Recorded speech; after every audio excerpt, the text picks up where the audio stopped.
No one ever wanted me, Lydia whispered in the darkness, her voice trembling like a dying candle. The cowboy Caleb turned, his gaze unwavering. I've been searching for you my whole life. This is the story of a woman with a bad reputation, ostracized by her town, who meets the only man who dares to stand by her side when the world turns its back on her. Watch until the end, like, and comment with the city you're watching to let me know how far this story has come. Now, let's begin from that fateful day. The stagecoach lurched to a violent stop, sending up a cloud of dust that hung in the air like a shroud over Redwood Creek. Lydia Hale gripped the edge of her seat, her knuckles white beneath her worn cotton gloves. Through the smudged window, she could see the town, a collection of weathered buildings scattered along a main street that seemed to bleed directly into the surrounding wilderness.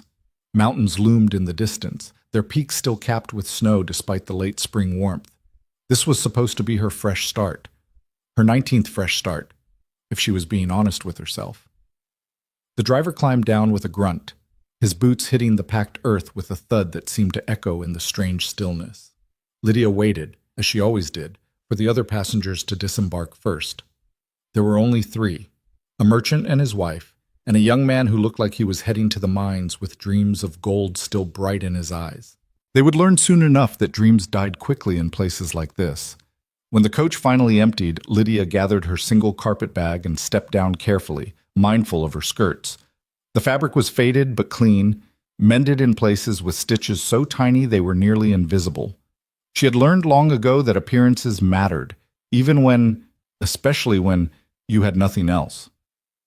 The town seemed to hold its breath as she stood there, one hand shading her eyes against the afternoon sun. Redwood Creek wasn't much to look at. A general store with a false front that had seen better days. A saloon that was already doing brisk business despite the early hour. A bank, a boarding house, what looked like a modest church at the far end of town. And everywhere, men, miners, ranchers, drifters, all turning to look at the lone woman who had just arrived. Lydia had learned to read those looks. Some were curious. Some were hungry. None were particularly welcoming. She was about to ask the driver about the boarding house when a commotion erupted from the saloon. A man stumbled out, clearly intoxicated despite the sun still being high in the sky. His clothes were caked with dried mud, and his face was flushed red with either drink or anger, possibly both. "That's her!" he shouted, pointing directly at Lydia with a trembling finger. "That's the woman what stole from me in Silver Ridge." The words hit Lydia like a physical blow. Time seemed to slow as every eye on the street turned toward her. She felt her chest constrict, that familiar panic rising like bile in her throat. "Not again. Please, not again." "I don't know what you're talking about," she managed to say, her voice steadier than she felt. "I've never been to Silver Ridge in my life." "Liar!" The drunk lurched forward, and several men moved with him, their expressions hardening. "You took my poke, had near $300 in gold dust." $300. The amount was absurd. Lydia had never held that much money in her entire life, but she could see the belief spreading through the crowd like wildfire. A strange woman arrives in town. An accusation is made. Why would anyone believe her over one of their own? She backed up instinctively, her carpetbag clutched to her chest like a shield. "I've never stolen anything from anyone. I just arrived on that coach. You can ask the driver." But the driver had already unhitched the team and was leading them toward the livery, pointedly not looking back at the scene unfolding in the street. Of course. Why would he involve himself in trouble that wasn't his? "Let's see what's in that bag," another man said, moving to flank the drunk miner. "If she's innocent, she won't mind showing us." Lydia's mind raced. The bag contained everything she owned. Her sewing kit, 2 changes of clothes, the small Bible her mother had given her before she died, and the handful of coins that represented her entire fortune. She couldn't let them paw through it, couldn't let them see how little she had. Somehow, poverty felt more shameful than the theft they were accusing her of. "The lady said she doesn't know you." The voice cut through the tension like a knife through butter, calm, deep, and carrying an authority that made several men pause mid-step. A man had emerged from what Lydia now noticed was a sheriff's office, though the sign was so faded she had missed it initially. He was tall, with dark hair that needed cutting, and a face that looked like it had seen its share of trouble. But it was his eyes that caught her attention. They were gray as a winter sky, and they were fixed on the drunk miner with an expression that suggested he had dealt with this particular problem before. "Sheriff Rowan," the miner said, though his bluster had diminished considerably. "This woman is someone you've never met before in your life, Tucker," the sheriff interrupted. "Because I happen to know you've never been to Silver Ridge. You've been working the same claim outside of town for the last 8 months without leaving except to drink away your earnings every Saturday night." Tucker's face reddened further, but whether from shame or anger, Lydia couldn't tell. "But I lost my poke to a card game 3 nights ago at Sally's table, where you always lose because you're too drunk to remember which cards you're holding." The sheriff's voice hadn't risen, but there was steel beneath the calm. "Now apologize to the lady for frightening her, then get yourself home and sleep it off."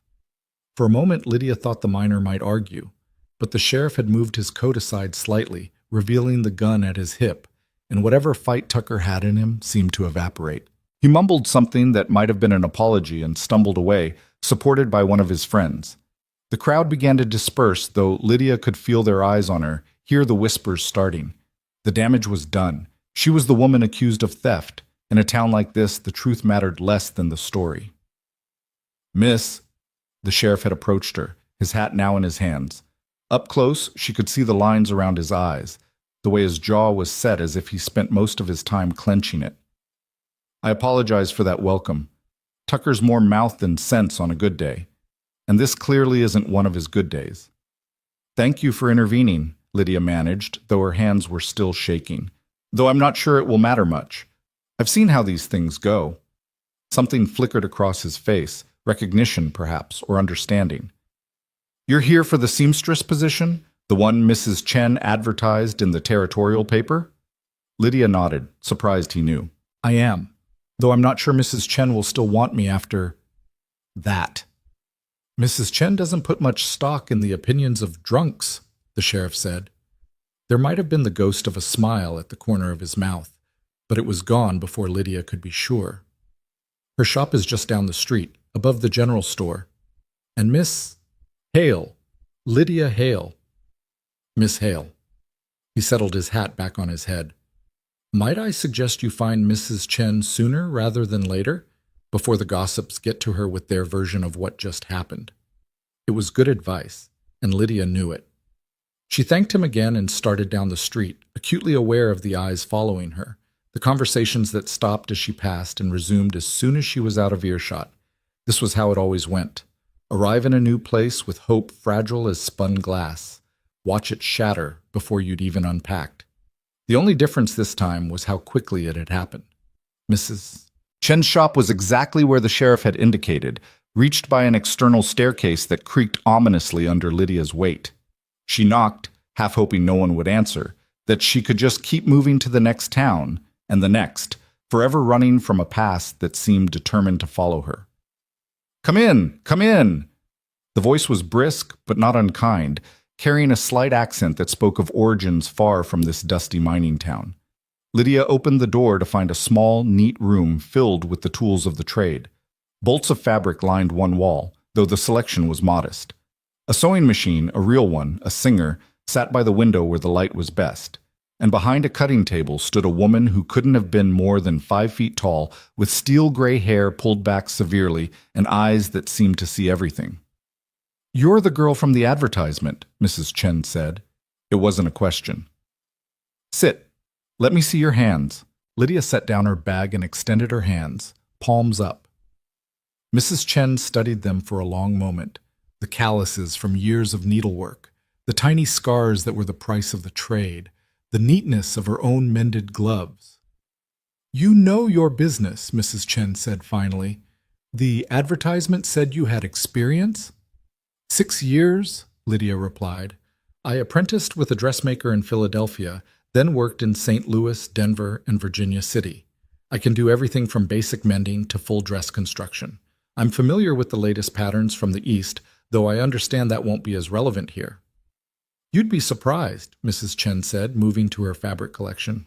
"Even here, women want to feel beautiful, want to remember they're not just surviving, but living. Can you do alterations?" "That's most of the work. Men's pants that need letting out or taking in, shirt repairs, that sort of thing. Of course. And you can work independently? I'm not here much. I have other business interests that take up my time. You'd be running the shop most days. This was better than Lydia had hoped. Her own space, away from prying eyes and constant judgment. That would be ideal. Mrs. Chen nodded as if Lydia had passed some invisible test. The advertisement mentioned room and board. There's space here, just a cot and a stove, but it's yours if you want it. Or there's Mrs. Grady's boarding house, if you prefer company. The memory of the scene in the street was still fresh. Here would be better, if you don't mind. I prefer privacy. I noticed you arrived with quite a commotion. Mrs. Chen's eyes were sharp. Tucker's a fool, but he has friends. You should know what you're walking into. I've walked into worse, Lydia said quietly. Then, because honesty seemed safer than trying to hide, she added, I'm used to not being wanted. It won't interfere with my work. Something in Mrs. Chen's expression softened, though her voice remained brisk. Good, because I need someone who can work, not someone who'll spend half the day crying into the pincushion. You start tomorrow. Today, get yourself settled. There's a basin for washing, and I'll bring up some bread and cheese later. It was only after Mrs. Chen had left, her footsteps fading down the external stairs, that Lydia allowed herself to sink onto the narrow cot. The room was small, barely large enough for the bed, a small table, and a trunk for storage. But it had a door that locked from the inside, and a window that looked out over the mountains rather than the street below. She had learned not to unpack too thoroughly, not to settle too deeply into any one place. But she took out her sewing kit, the one constant in her life, and set it carefully on the table. Then she removed her mother's Bible, the leather cover worn smooth from years of handling, and placed it beside the bed. Tomorrow she would start working. She would prove that she was valuable, that she could contribute. She would keep her head down and her mouth shut, and maybe, just maybe, this town would let her stay long enough to save some money, to have something resembling a life.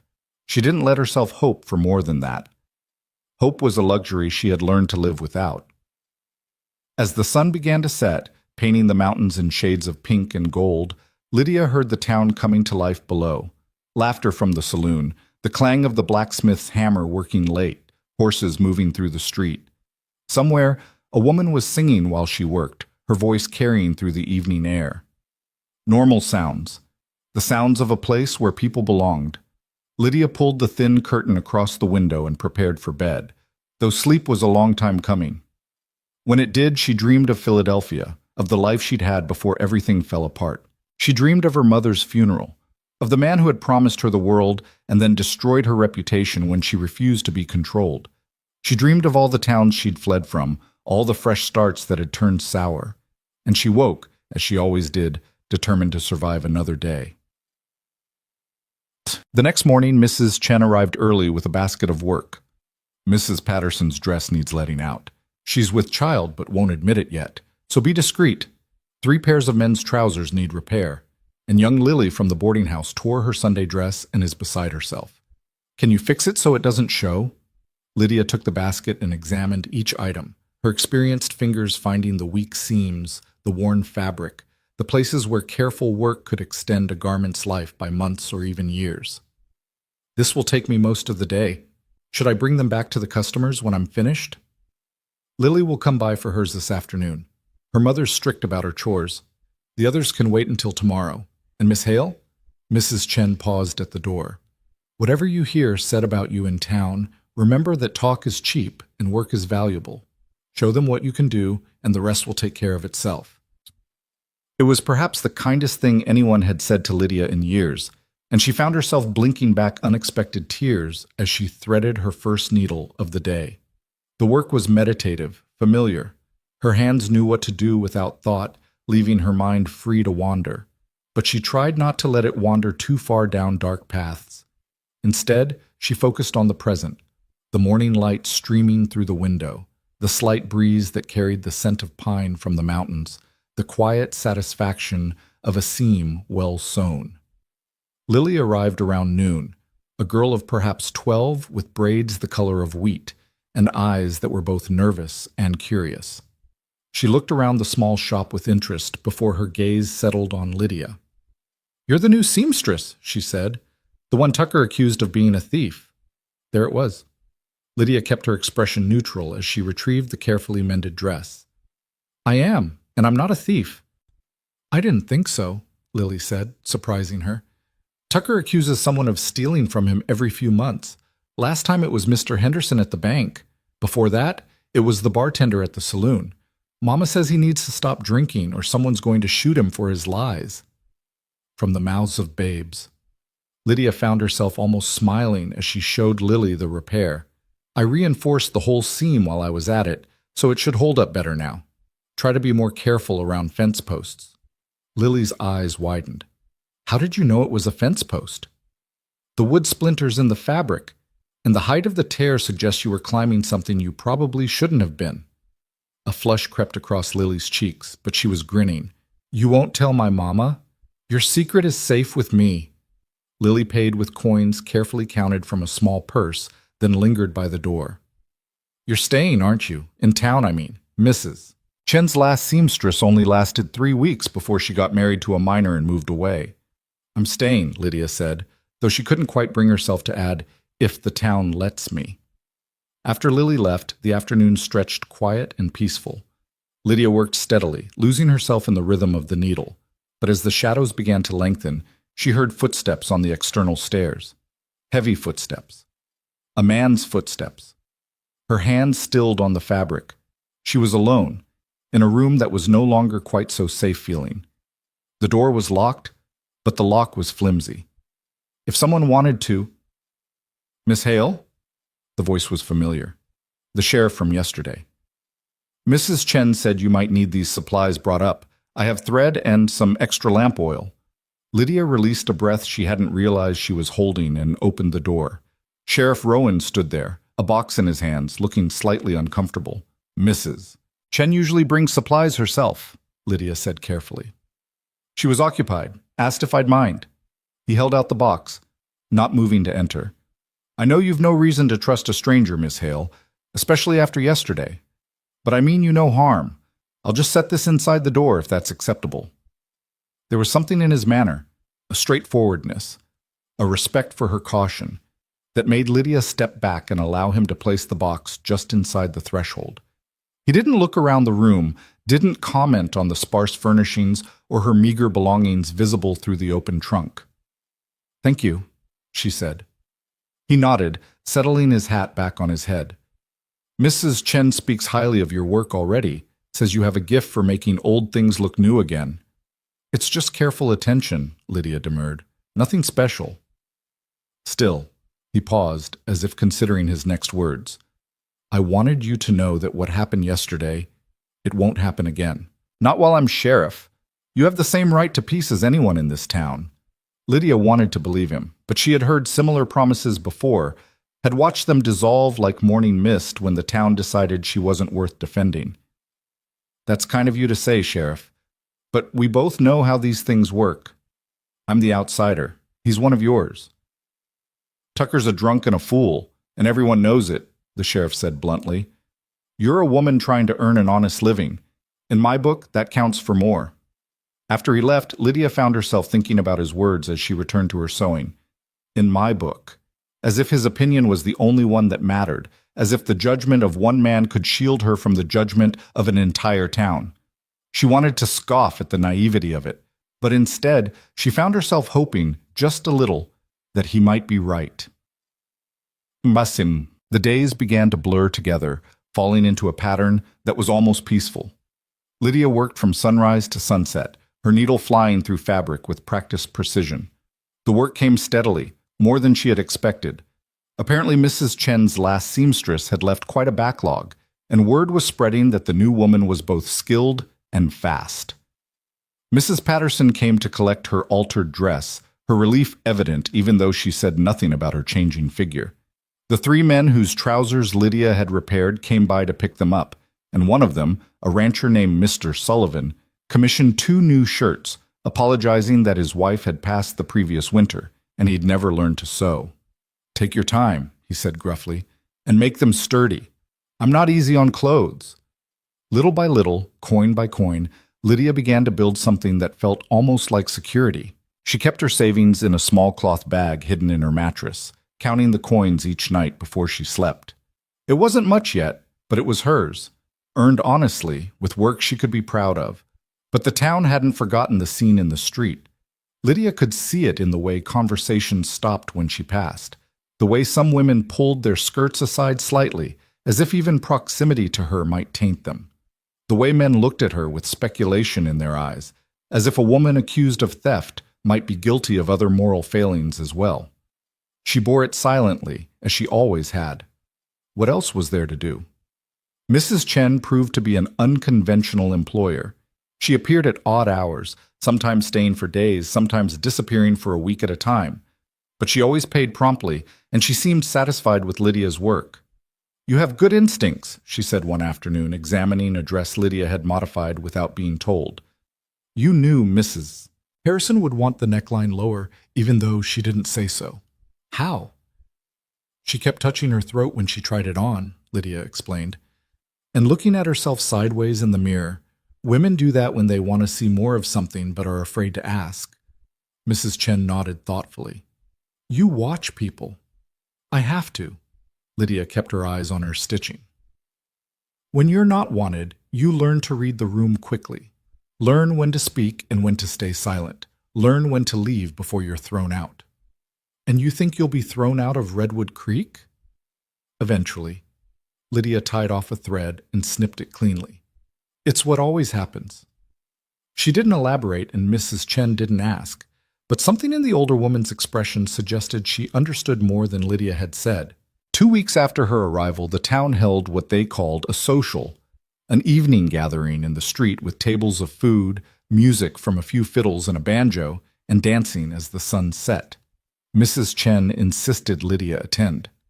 "You can't hide forever," she said firmly, "and people need to see you as part of the community, not some ghost haunting the sewing shop."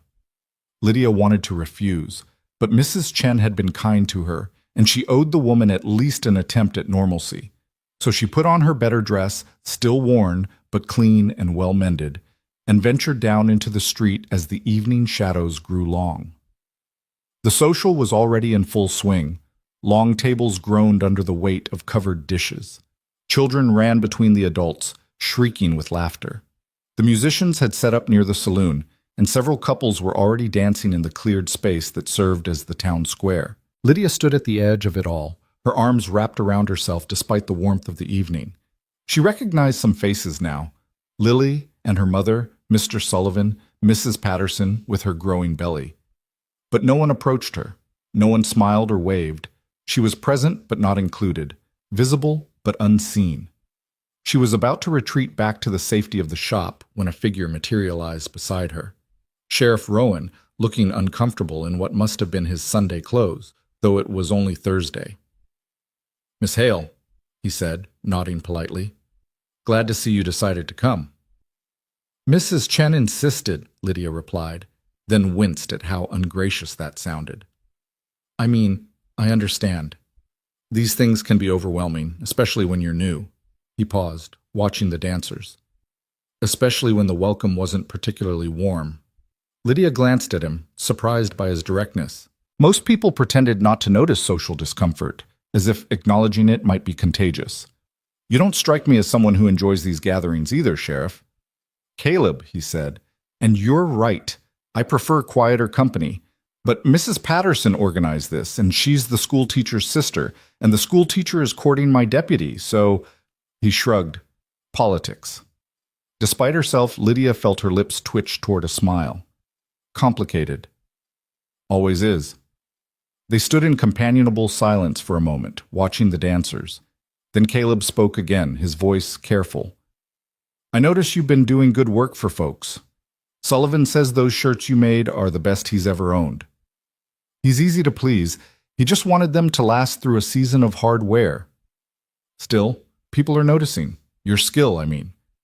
What he didn't say was what else people were noticing, the way she kept to herself, the way she flinched from loud noises, the way she never quite met anyone's eyes for too long, as if she was afraid of what she might see there. The music shifted to a slower tune, and more couples moved into the dancing space. Lydia felt Caleb shift beside her, as if he might be considering asking her to dance. The thought terrified her. Before he could speak, however, a commotion broke out near the food tables. Tucker, of course it was Tucker, had stumbled into Mrs. Patterson, nearly knocking her over. Several men rushed to help her, and in the chaos that followed, Lydia heard her own name being mentioned. Probably set him up to it. That woman from the stagecoach knew she was trouble. The accusations were irrational, absurd. She had been standing nowhere near Tucker, but rationality had nothing to do with it. She was the convenient target, the outsider, the one who could be blamed for disruptions to their peace. Lydia felt her carefully constructed calm beginning to crack. She needed to leave, to escape before the whispers became accusations, before this scene became another reason she'd have to flee in the night. "I should go," she murmured, already turning away. But Caleb moved with her, positioning himself between Lydia and the gathering crowd. "Miss Hale was standing next to me the entire time," he said clearly, his voice carrying. 20 feet from Tucker and the tables. Anyone who suggests otherwise is mistaken." The whispers didn't stop entirely, but they faltered. Lydia felt the weight of the sheriff's authority being used on her behalf, and it was simultaneously humiliating and deeply moving. No one had stood up for her in so long that she'd forgotten what it felt like. "Thank you," she said quietly, "but I really should go. I don't belong here." She left before he could respond, before anyone could see the tears threatening to spill from her eyes. She climbed the stairs to her room above the shop, locked the door behind her, and stood in the darkness, her chest heaving with the effort of not breaking down completely. "Changai tum wonem ka," she whispered to the empty room, the words falling from her lips in her mother's language. The Vietnamese phrases she rarely spoke aloud anymore, remnants of the heritage her mother had given her. No one had ever wanted her. Not really, not for herself. She had been wanted for her beauty once, back in Philadelphia, wanted for the social status marriage to her would have brought. But when she'd proven to have a mind of her own, when she'd refused to be controlled and molded into someone else's ideal wife, that wanting had turned to something ugly. Her former fiancé had destroyed her reputation systematically, thoroughly, making sure she could never return to Philadelphia society. She had run, as she always ran, St. Louis, Denver, Virginia City. Each time she'd hoped the past would stay buried. Each time some incident, a drunk's accusation, a case of mistaken identity, simple bad luck, had forced her to move on. Now she was in Redwood Creek, and already the pattern was repeating. She could feel it like a noose tightening around her throat. Soon the whispers would become louder. Soon Mrs. Chen would decide that keeping her on wasn't worth the trouble. Soon she'd be packing that carpet bag again, moving to the next town, starting over with even less hope than before. She sank onto the narrow cot, her mother's Bible clutched in her hands. She didn't open it. She'd read it so many times she practically had it memorized. But the weight of it was comforting. It was a connection to a time when she'd been loved, when she'd belonged somewhere. "I'm so tired, Mama," she whispered into the darkness. "I'm so tired of running." But she knew that come morning she would get up. She would thread her needle and begin again. Because survival was what she did. It was all she knew how to do. Below, the sounds of the social continued, music and laughter, the sounds of community and belonging, sounds that would never quite be for her. Lydia pulled the thin blanket over herself and closed her eyes, willing sleep to come quickly. Tomorrow there would be work. Tomorrow she would prove her value again. Tomorrow she would survive. It was the only promise she could make herself, and she had learned long ago not to expect anything more. The morning after the social, Lydia woke with a heaviness in her chest that felt like stones piled on her ribs. She lay still for a long moment, listening to the town stirring below, the rumble of wagon wheels, the murmur of voices, the distant clang of the blacksmith's hammer starting his day. Normal sounds, sounds of people who belonged. She forced herself up, splashed cold water on her face from the basin, and dressed mechanically. Her reflection in the small mirror showed dark circles under her eyes and a tightness around her mouth that made her look older than her 24 years.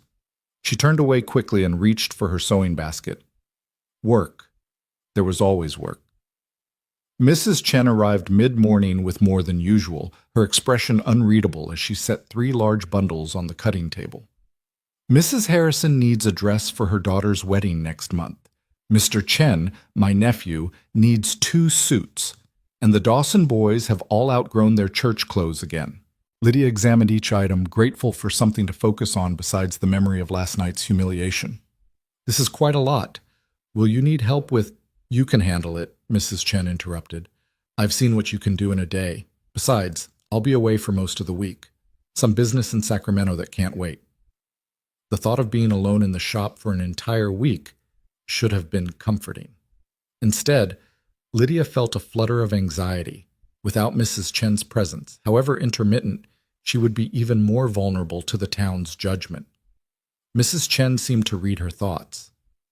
Miss Hale, I'm going to tell you something my mother told me when I first came to this country. She said, the world will tell you who you are, but you don't have to listen. Do you understand? Lydia's hands stilled on the fabric. I think so. No, you don't. Not yet. Mrs. Chen's voice was firm, but not unkind. You walk around this town like you're apologizing for breathing, like you're waiting for permission to exist. But permission isn't something anyone can give you. You have to take it for yourself. The words struck something deep in Lydia's chest, but before she could respond, Mrs. Chen had already moved toward the door. I'll be back next week. Try not to let them chase you off while I'm gone. After she left, Lydia sat at the sewing machine for a long time, Mrs. Chen's words echoing in her mind. Permission to exist. When had she stopped giving herself that permission? When had she started believing that her worth was determined by whether others accepted her? She knew the answer. It had been 3 years ago in Philadelphia, when Richard Thornton had systematically destroyed everything she was. But she couldn't think about that now. She couldn't let those memories poison this moment. So she did what she always did. She pushed them down deep and focused on the work in front of her. The wedding dress for Mrs. Harrison's daughter proved to be a challenge. The girl was tall and slender, with shoulders that were broader than the current fashion accommodated. Lydia spent hours adjusting the pattern, adding delicate details to draw the eye away from the fit issues and toward the beauty of the work itself. Lace at the collar, tiny tucks at the waist, pearl buttons down the back that would catch the light. She was so absorbed in the work that she didn't hear the footsteps on the stairs until someone knocked. She jumped, pricking her finger on the needle. A drop of blood welled up, and she quickly pressed it against her apron before going to the door. Caleb Rowan stood there, hat in hand, looking somehow both determined and uncomfortable. Miss Hale, I hope I'm not disturbing you. Sheriff, Lydia kept one hand on the door, ready to close it if necessary. Is something wrong? No, that is— He paused, seeming to gather his thoughts. I wanted to apologize for last night. The way people treated you wasn't right. You have nothing to apologize for. You defended me. And then I let you leave alone when I should have walked you back here. Made sure you were all right. His gray eyes were direct, honest. I've been sheriff here for 2 years, and I know how this town works. I should have done more. Lydia didn't know what to say to that.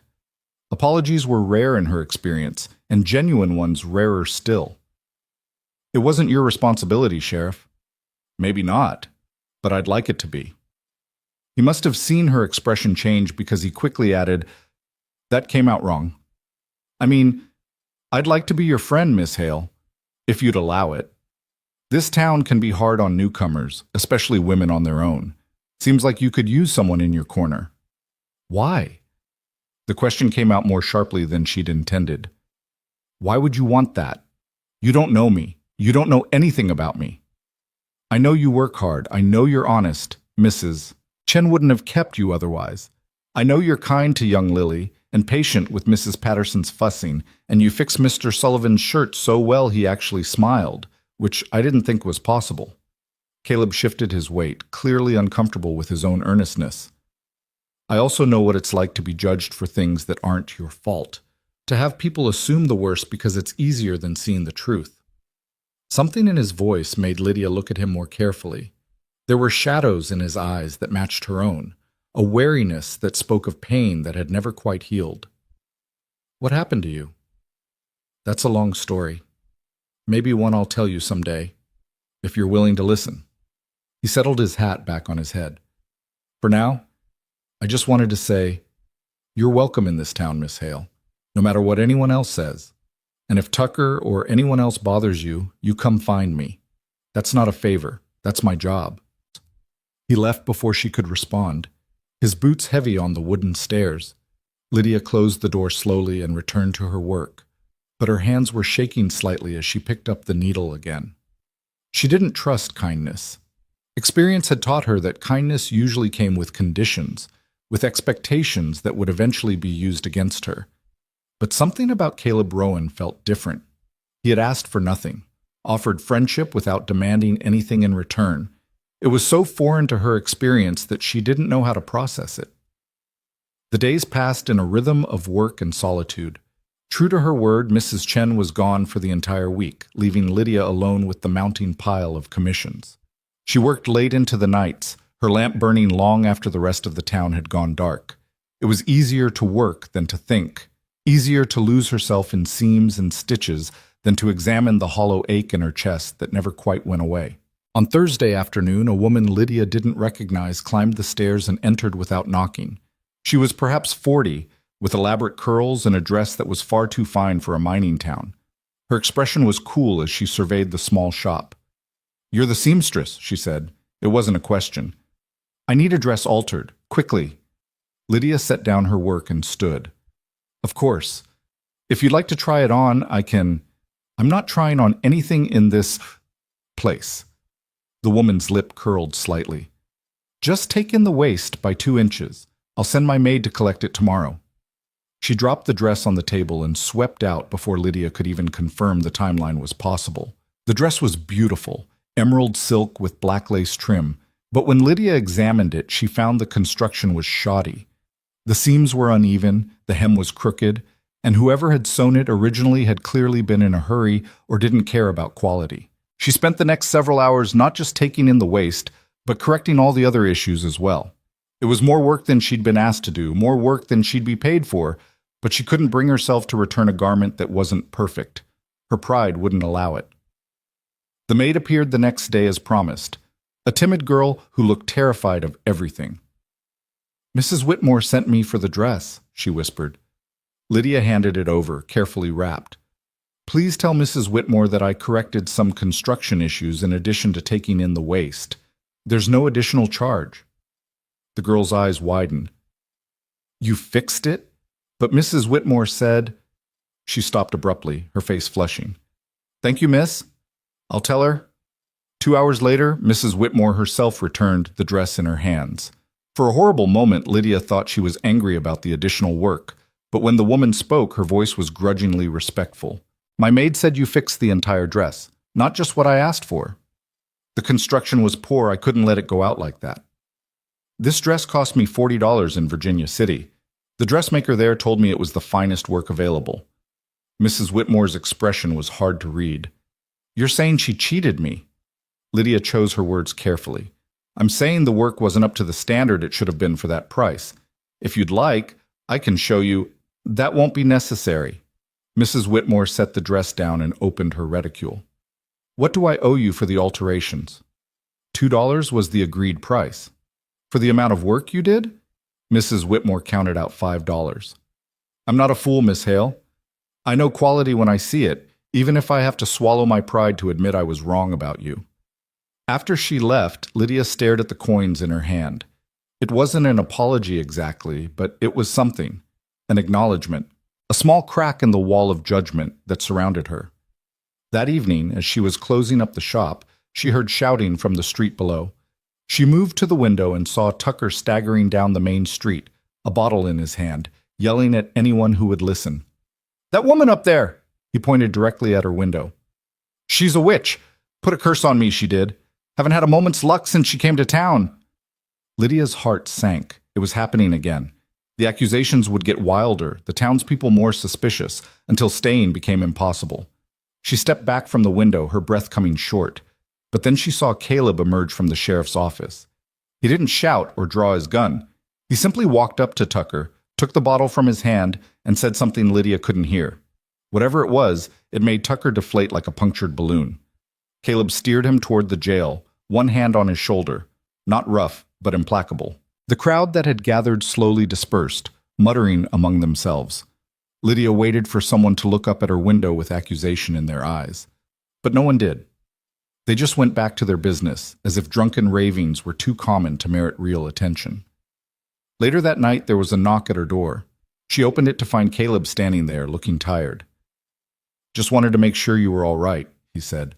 "Tucker's sleeping it off in a cell. He'll be apologizing to you in the morning, even if I have to drag him up here by his ear." "That's not necessary," Lydia said quietly.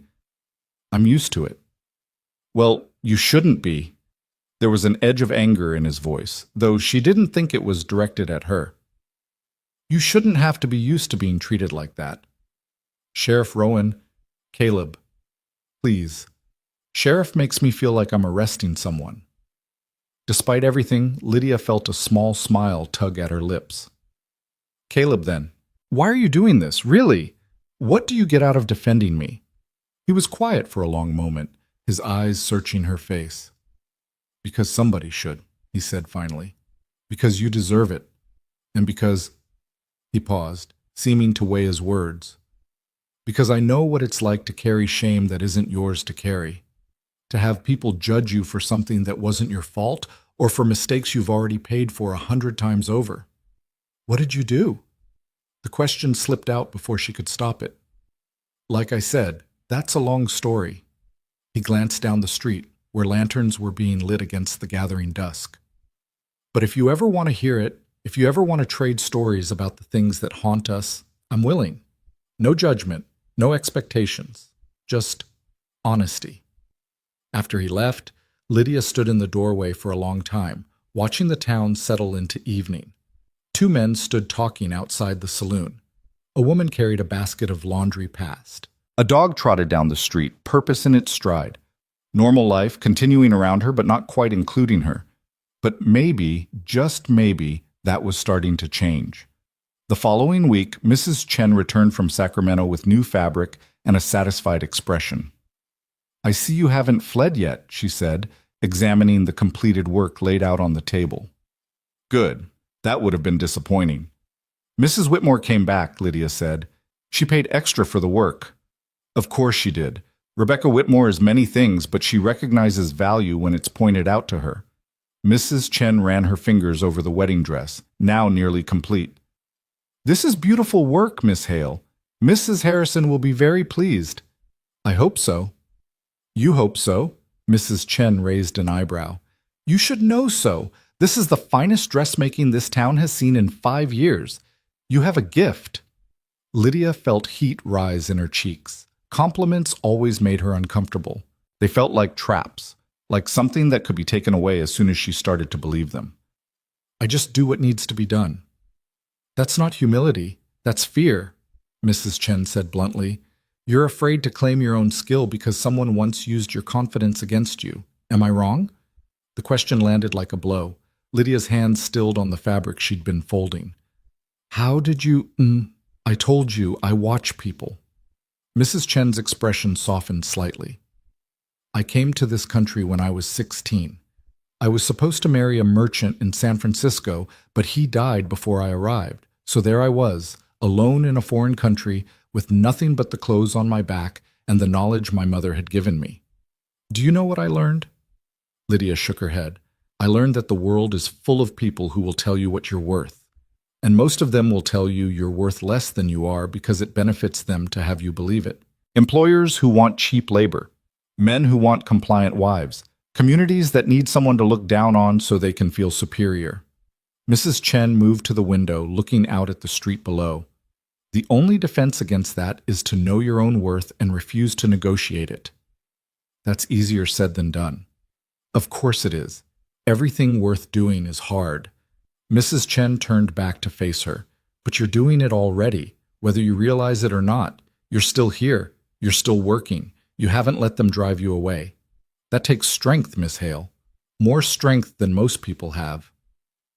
That evening, Lydia attended another town gathering, this time a barn dance at the Sullivan Ranch, just outside town.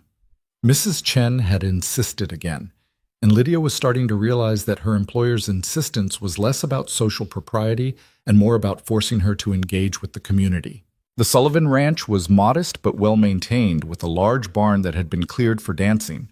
Lanterns hung from the rafters, casting warm light over the assembled townspeople.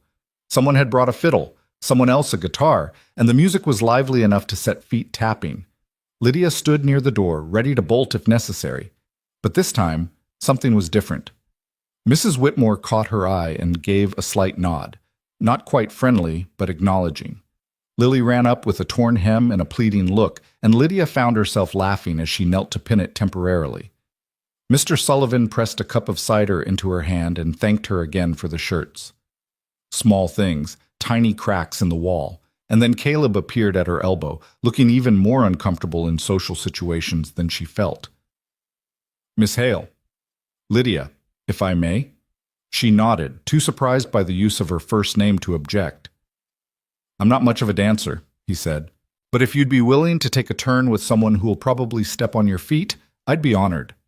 Lydia's first instinct was to refuse, but Mrs. Chen's words echoed in her mind.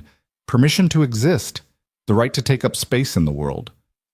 "I'm not much of a dancer either," she said, setting down her cup. "But I suppose we can step on each other's feet together."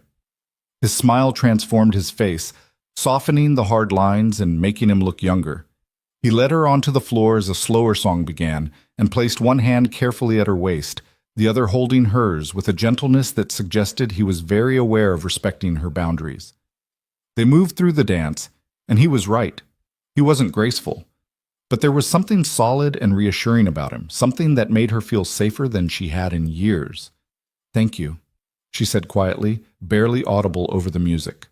"For Tucker, for everything." "You don't need to thank me for basic decency," Caleb replied. "Though I'll admit, decency isn't as common as it should be. Still, it means something, more than you probably realize." They danced in silence for a moment, and then Caleb spoke again, his voice low. "Can I ask you something? And you can tell me it's none of my business if you want." Lydia tensed but nodded. "What are you running from?" The question should have offended her. Instead, it felt like relief, like someone finally seeing her clearly and not looking away. "How did you know I was running?" "Because I ran too, for a long time, and I recognized the look in someone's eyes when they're always watching the exits, always ready to disappear." His hand tightened slightly on hers. "You don't have to tell me, but if you ever want to, I promise it won't change how I see you." The music swelled around them, and Lydia felt something inside her begin to shift. Not break open, not yet, but shift, like a locked door discovering its hinges still worked after years of being sealed shut. "A man in Philadelphia," she said finally, her voice barely above a whisper. "Richard Thornton. He courted me, proposed marriage. But he didn't want a wife. He wanted a possession, something beautiful to display, to control. When I refused to be that, when I ended the engagement, She paused, swallowing hard. "He made sure I could never return to Philadelphia society. Spread lies about my character, my virtue.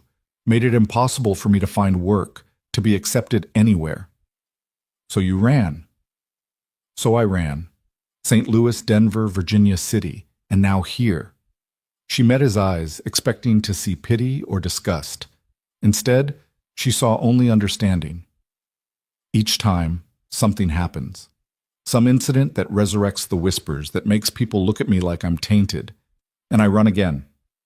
"What if you stopped running?" Caleb asked. "What if you stayed and made them see the truth?" "I don't know how to do that." "Maybe you don't do it alone." The dance ended, and they stood there for a moment longer, neither quite ready to break apart. Then someone called Caleb's name, something about a dispute that needed settling, and the spell was broken. But as Lydia made her way back to the edge of the room, she felt different, lighter somehow, as if speaking the truth aloud had released some of the poison she'd been carrying.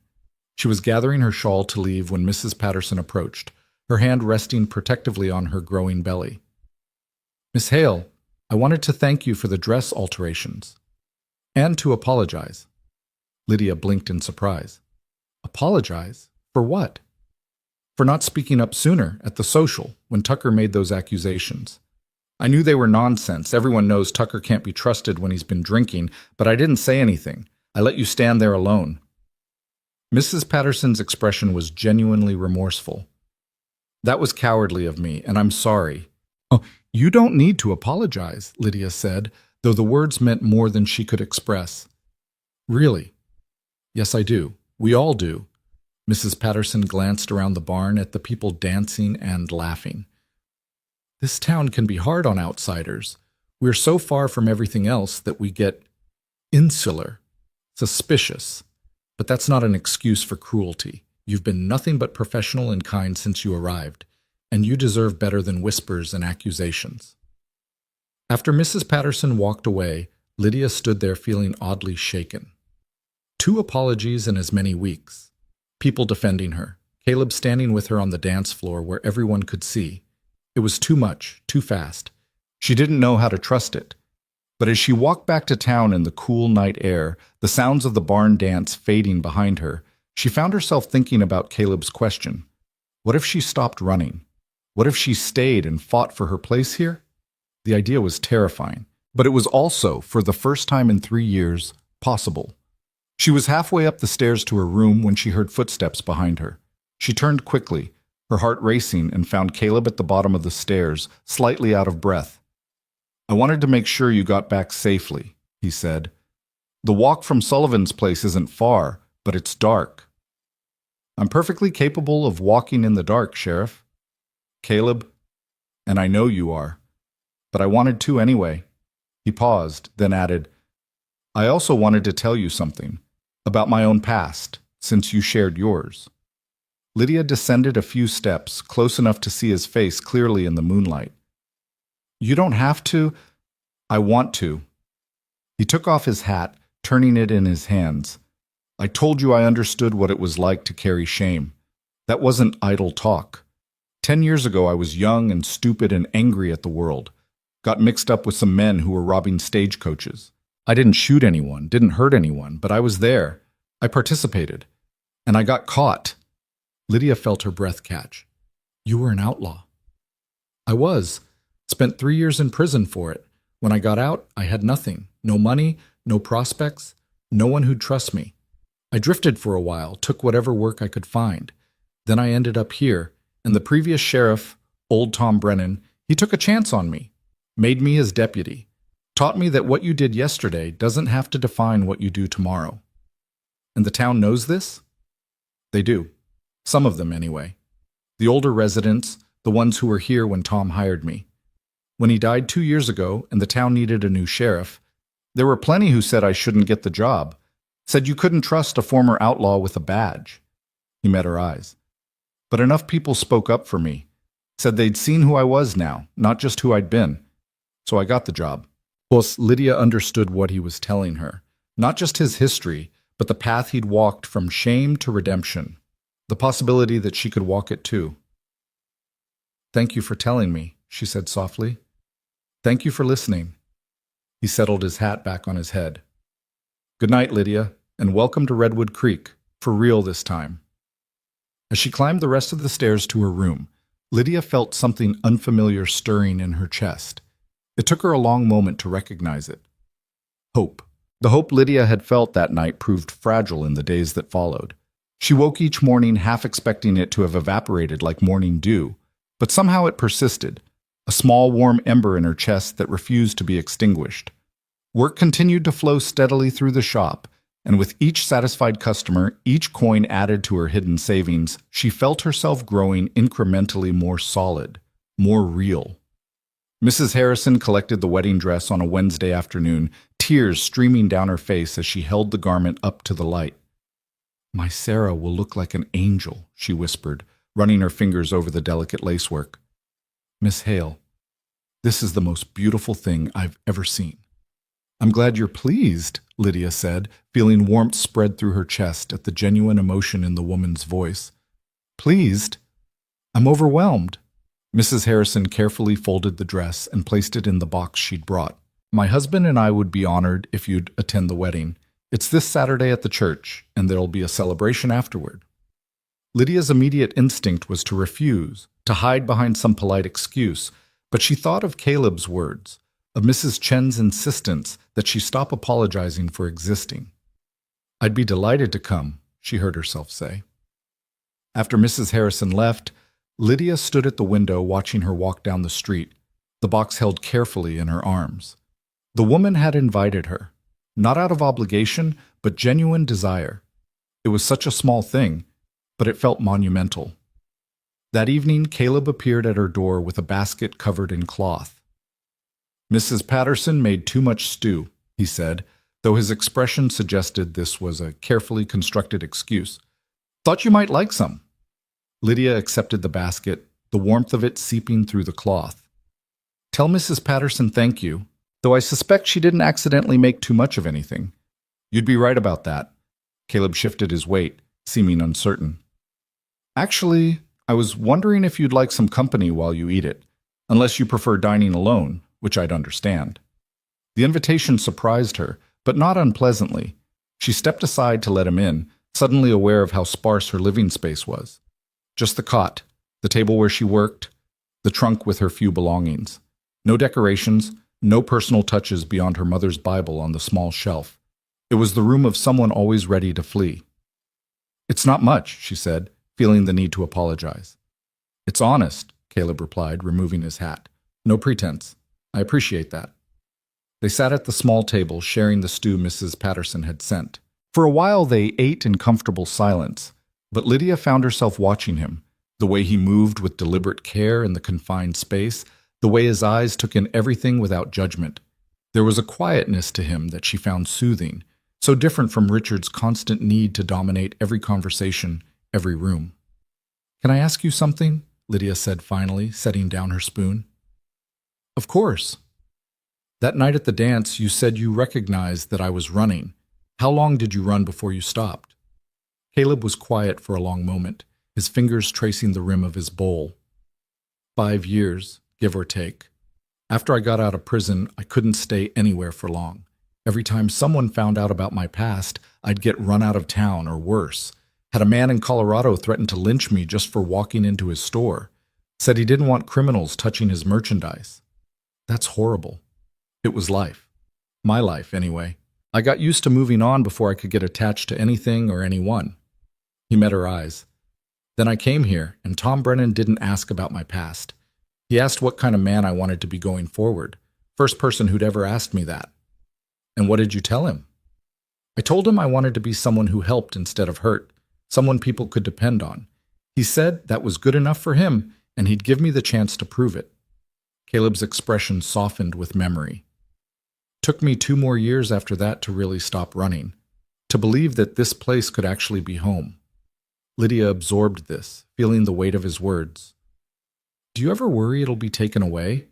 That something will happen and you'll have to start over again?" "Every day," he admitted, "but I learned something from Tom. He said living in fear of loss isn't really living at all. It's just a slower kind of dying. So I decided to stop dying and start living, consequences be damned." They finished the meal in thoughtful silence, and when Caleb prepared to leave, he paused at the door. "The Harrison wedding this Saturday. May I escort you?" Lydia felt her heart skip. It was one thing to dance with him at a barn social, another thing entirely to arrive together at a formal event. It would be a public declaration of sorts, an alignment that would inevitably invite speculation and gossip. But maybe that was the point. Maybe it was time to stop hiding. "Yes," she said. "I'd like that." His smile was like sunrise breaking over the mountains, transforming his usually stern features. "Good. I'll collect you Saturday morning, if that suits." After he left, Lydia sat on her cot, her hands trembling slightly. She had just made a choice, a real choice, to step into visibility instead of retreating into shadow. The thought terrified her, but beneath the terror was something else. Excitement, perhaps. Or the beginning of courage. The days leading up to the wedding passed in a blur of work and anticipation. Lydia finished the Dawson boys' church clothes and started on Mr. Chen's suits. She worked late into the nights, partly because the commissions demanded it, partly because sleep had become elusive. Her mind kept circling back to Saturday, to what it would mean to walk into that church on Caleb's arm.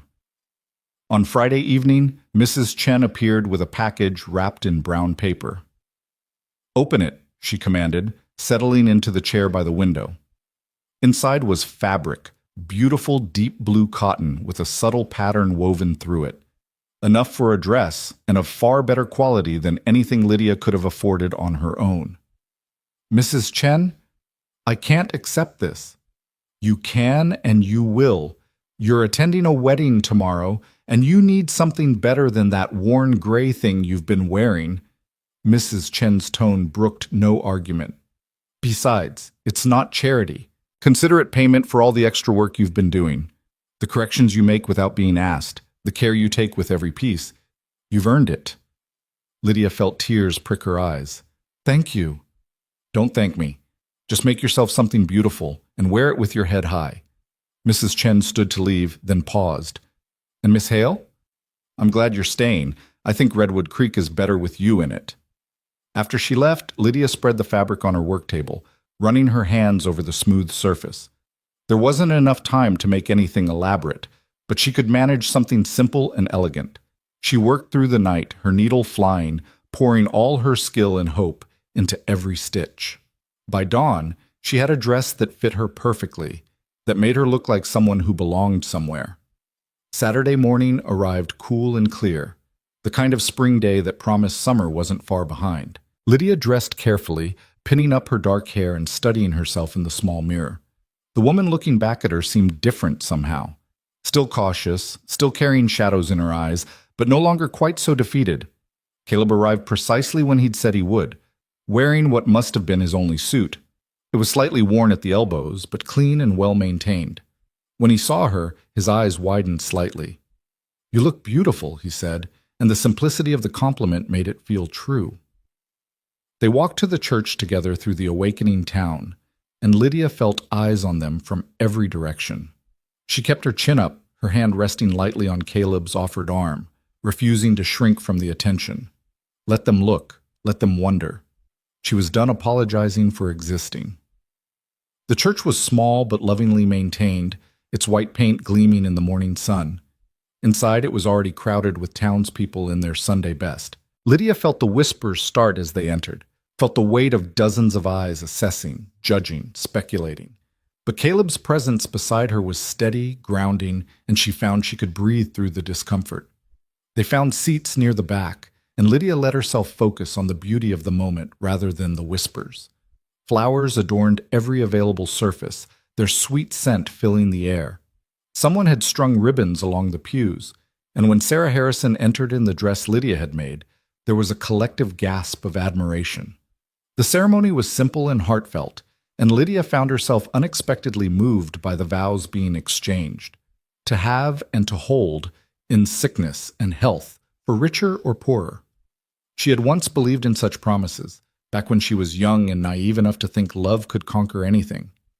Richard had taught her differently, but watching Sarah and her groom, seeing the genuine love in their eyes, she felt something long dormant stir in her chest. Maybe she had just chosen the wrong person to believe in. The celebration afterward was held in the field behind the church, with tables laden with food and a small platform set up for dancing. Lydia braced herself for awkwardness, for the subtle cuts and cold shoulders she'd learned to expect. But something had shifted. Mrs. Harrison sought her out specifically to introduce her to her daughter. "Sarah, this is Miss Hale, the seamstress who made your dress. Isn't it the most beautiful work you've ever seen?"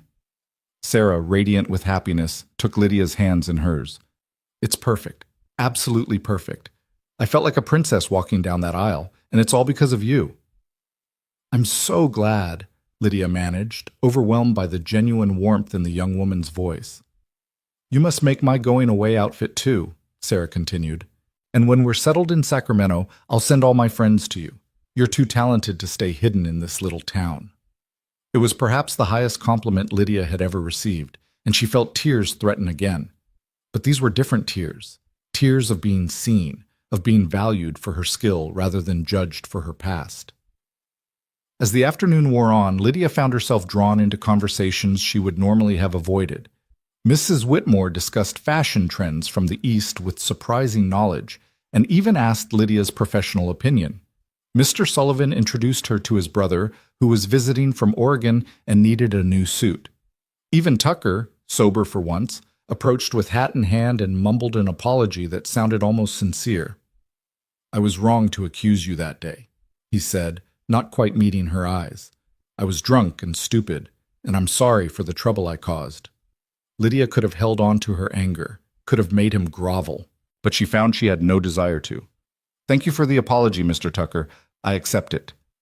After he left, Caleb appeared at her elbow with 2 glasses of lemonade. "That was gracious of you. What would be the point of holding a grudge?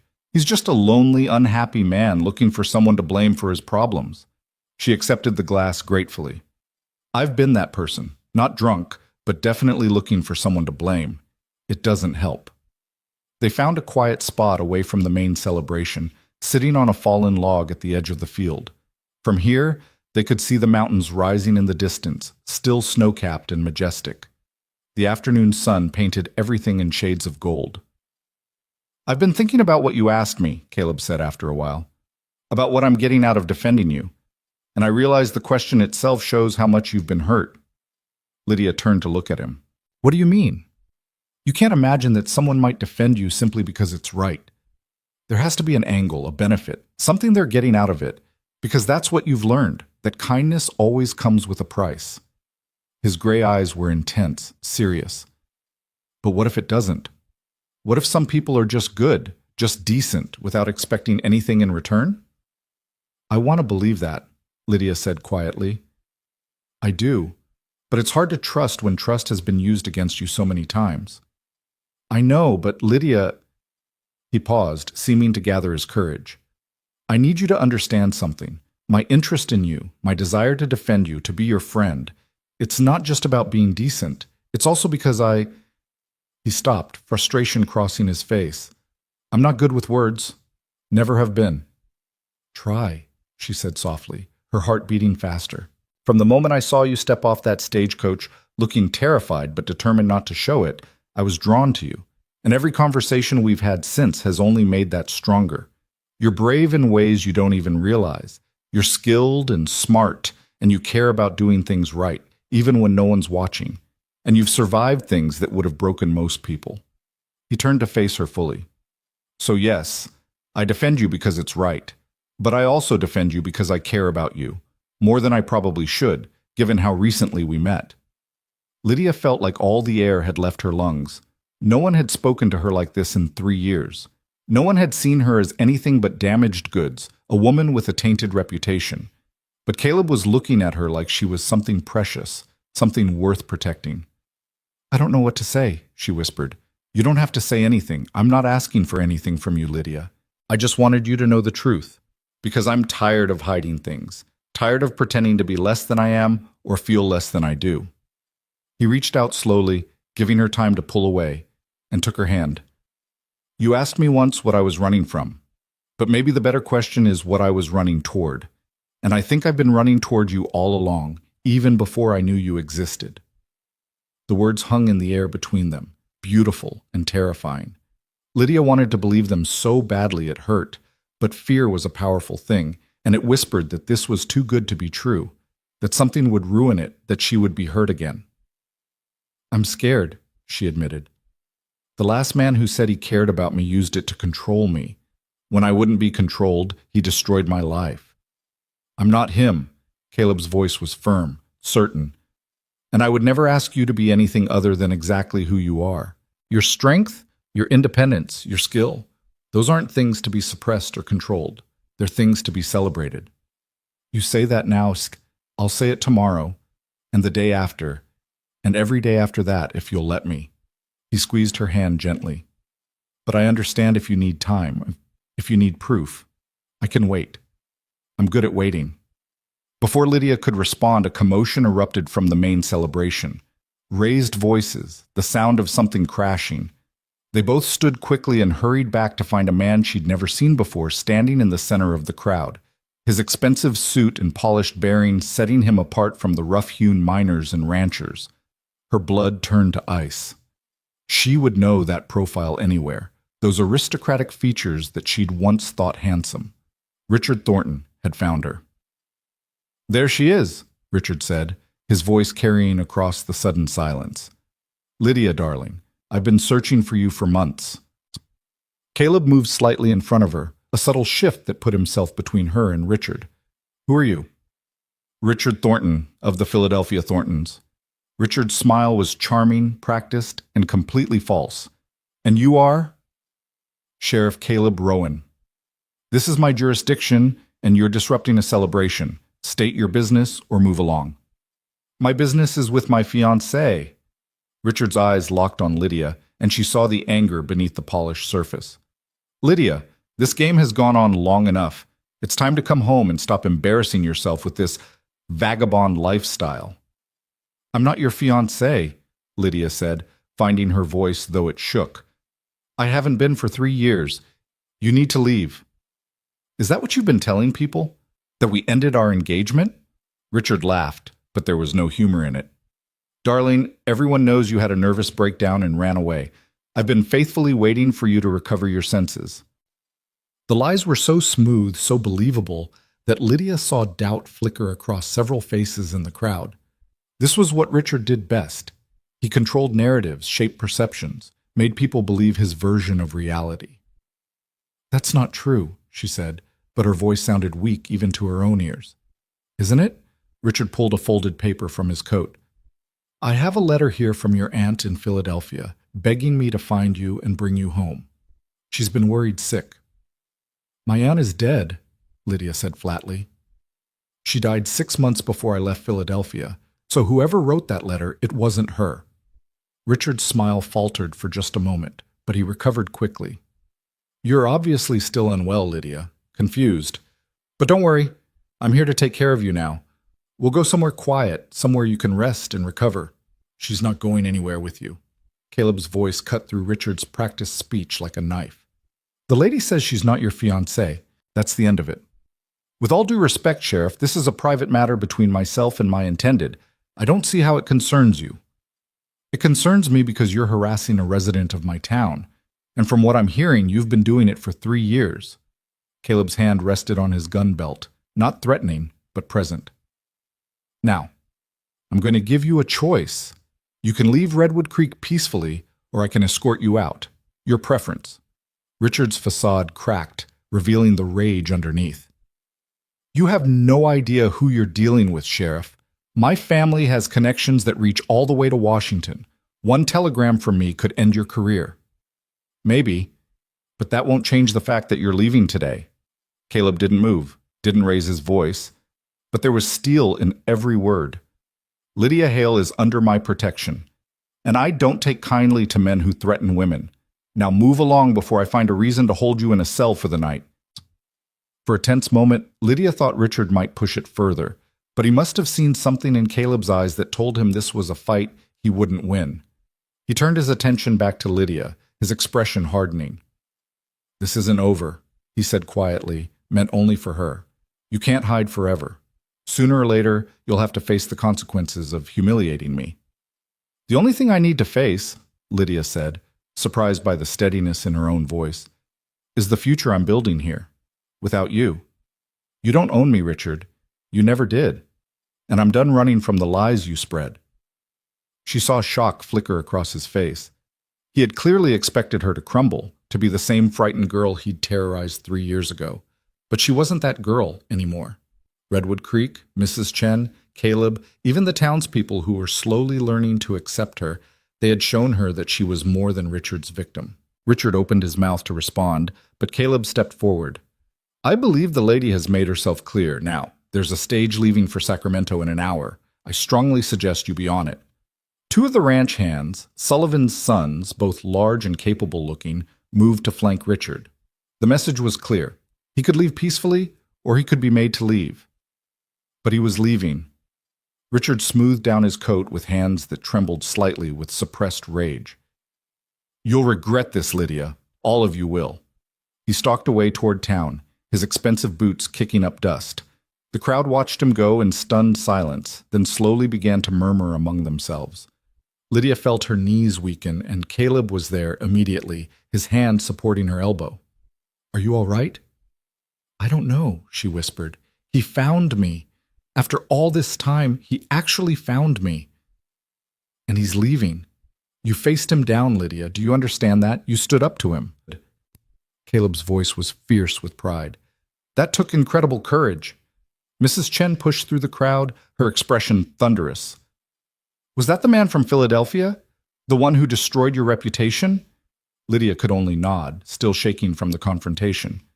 Good riddance, Mrs. Chen said bluntly. Then louder, addressing the assembled crowd. I don't know what lies that man might have told you, but I've known Miss Hale for 2 months now. She's honest, hardworking, and talented. Whatever happened in Philadelphia is none of our business. What matters is who she is here, now in Redwood Creek, and anyone who can't see that is a fool. There was a moment of silence, and then Mrs. Harrison spoke up. Mrs. Chen is right. Miss Hale made my daughter's wedding dress, and it's the finest work I've ever seen. That tells me everything I need to know about her character. She fixed my dress and didn't tell my mama I was climbing fences, Lily added, her young voice clear in the quiet. That's what being kind looks like. One by one, others spoke up.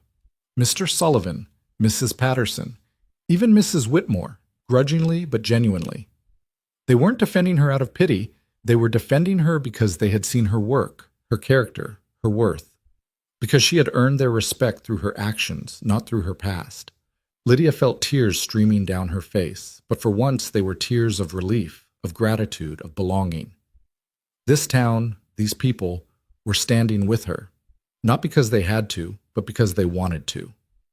That evening, after the celebration had wound down and most people had returned to their homes, Caleb walked Lydia back to the shop. The sun was setting, painting the sky in shades of pink and gold, and the mountains looked like they were on fire. He'll come back, Lydia said quietly. Richard doesn't give up, ever. Maybe, but if he does, he'll find things different than he expects. Caleb stopped at the bottom of the stairs leading to her room. You're not alone anymore, Lydia. You have people here who care about you, who will stand with you, including me. Why? The question burst out of her. Why do you care so much? You barely know me. I know enough. Caleb reached up and gently wiped a tear from her cheek. I know you've survived things that would have destroyed most people. I know you're brave and skilled and kind, even when the world hasn't been kind to you. And I know that when I look at you, I see exactly who I've been searching for all my life, even when I didn't know I was searching. On da timem suot kakuk doimin, Lydia whispered, the Vietnamese words falling from her lips without thought. That's what you're saying. I don't know what that means, but yes, probably yes. Caleb smiled softly.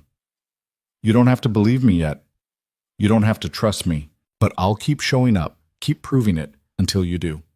Because you're worth it, Lydia. You're worth everything. She stood there in the gathering dark, this man before her offering everything she'd been afraid to want. And for the first time in 3 years, she let herself consider the possibility that maybe, just maybe, she could have it. Chang ai tung muon em ka, she said softly. No one has ever wanted me. Not really. Not for who I am. Then they were all fools, Caleb said fiercely, because who you are is extraordinary. He left her there with those words hanging in the air like a promise, like a benediction, like the first line of a new story she was finally ready to write. Lydia woke the next morning to find the town transformed. Not in any visible way. The buildings still stood weathered and proud. The mountains still loomed in the distance. The dust still swirled in the street below. But something fundamental had shifted, like a key turning in a lock she hadn't known existed. She dressed slowly, her hands steadier than they'd been in months, and descended to the shop to find a line of customers already waiting. Mrs. Patterson stood at the front, a basket covered with cloth in her hands. We thought you might need some breakfast after yesterday, she said, her smile genuine and warm. That was quite an ordeal. Behind her, 3 other women nodded in agreement. Mrs. Whitmore, surprisingly, was among them. That man was a bully and a liar, she said bluntly. Anyone with eyes could see it. You handled him with more grace than he deserved. Lydia felt emotion tighten her throat. Thank you, all of you, for standing with me. Oh, that's what neighbors do, Mrs. Patterson said simply, as if it were the most obvious thing in the world, as if Lydia had always been one of them, instead of an outsider barely tolerated. The day passed in a blur of work and unexpected kindness. Mr. Sullivan stopped by to commission another shirt. Young Lily brought a torn skirt and stayed to chat, telling Lydia about her lessons at school and her dreams of one day traveling to San Francisco. Even Tucker appeared, sober and shamefaced, with a pair of trousers that needed mending. "I want to apologize proper," he said, hat literally in hand. "Not just for the accusations when you first arrived, but for every drunk rant since. My wife left me 2 years back, took our daughter with her, and I've been drowning in a bottle ever since. But that's no excuse for how I treated you." "Thank you, Mr. Tucker," Lydia said, taking the trousers. "I accept your apology." "Sheriff Rowan said something to me yesterday that stuck. He said a man's character isn't measured by his mistakes, but by what he does after he makes them." Tucker met her eyes briefly before looking away. "I'm trying to do better, trying to be the kind of man my daughter could be proud of, if she ever comes back." After he left, Lydia stood at the window, watching the street below with new eyes. These people weren't perfect. They made mistakes, held grudges, drank too much, gossiped without thinking. But they were also capable of growth, of change, of choosing kindness when it mattered. And slowly, painfully, they were choosing to see her as one of their own. She was threading a needle when she heard heavy footsteps on the stairs. Her heart jumped. Richard, back to make good on his threats, but it was Caleb who appeared in the doorway, his expression serious. "I need to talk to you about Thornton," he said without preamble. Lydia set down her work, fear coiling in her stomach. "What about him?" "He didn't leave town yesterday. I've had word from the livery that he's taken a room at the boarding house, and he's been asking questions about you, about me, about who owns what property in town." Caleb moved into the room, closing the door behind him. "I don't trust his intentions, Lydia. Men like that don't give up easily, especially when they've been publicly humiliated." "I know." Lydia wrapped her arms around herself. "Richard is nothing if not persistent, and vindictive. Back in Philadelphia, there was a shopkeeper who refused to let him return some merchandise. Within a month, the man's business had failed. Richard never admitted to orchestrating it, but everyone knew. Then we need to be prepared." Caleb pulled a chair close and sat facing her. "I want you to tell me everything about him. His methods, his connections, anything that might help me anticipate what he'll do next." So Lydia told him. She told him about Richard's family wealth, built on shipping and banking, about his political connections that reached into the highest levels of government, about his charm that could convince people of almost anything, and his ruthlessness when that charm failed.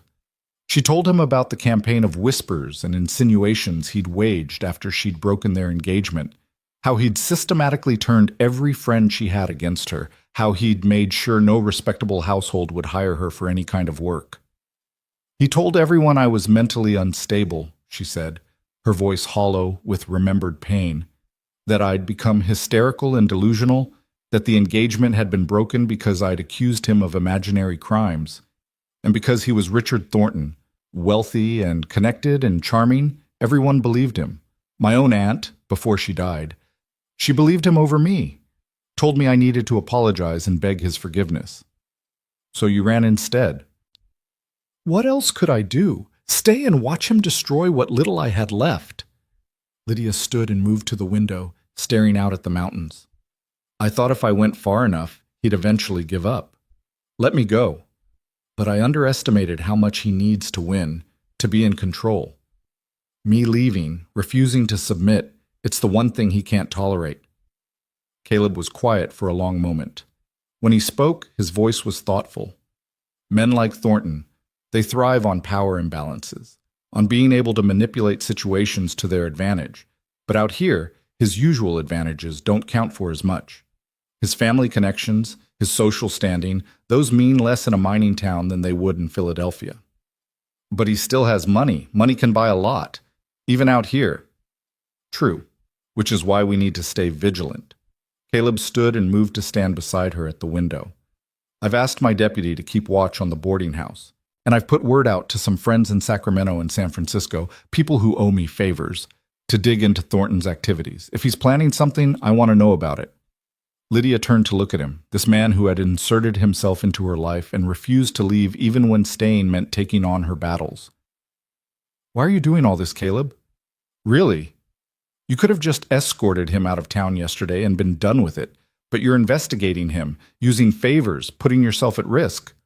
Why? Because I meant what I said yesterday. Caleb's gray eyes were steady, unflinching. I've been looking for you all my life. And now that I've found you, I'm not going to let some entitled bastard from Philadelphia ruin it. The words hung between them, heavy with promise and possibility.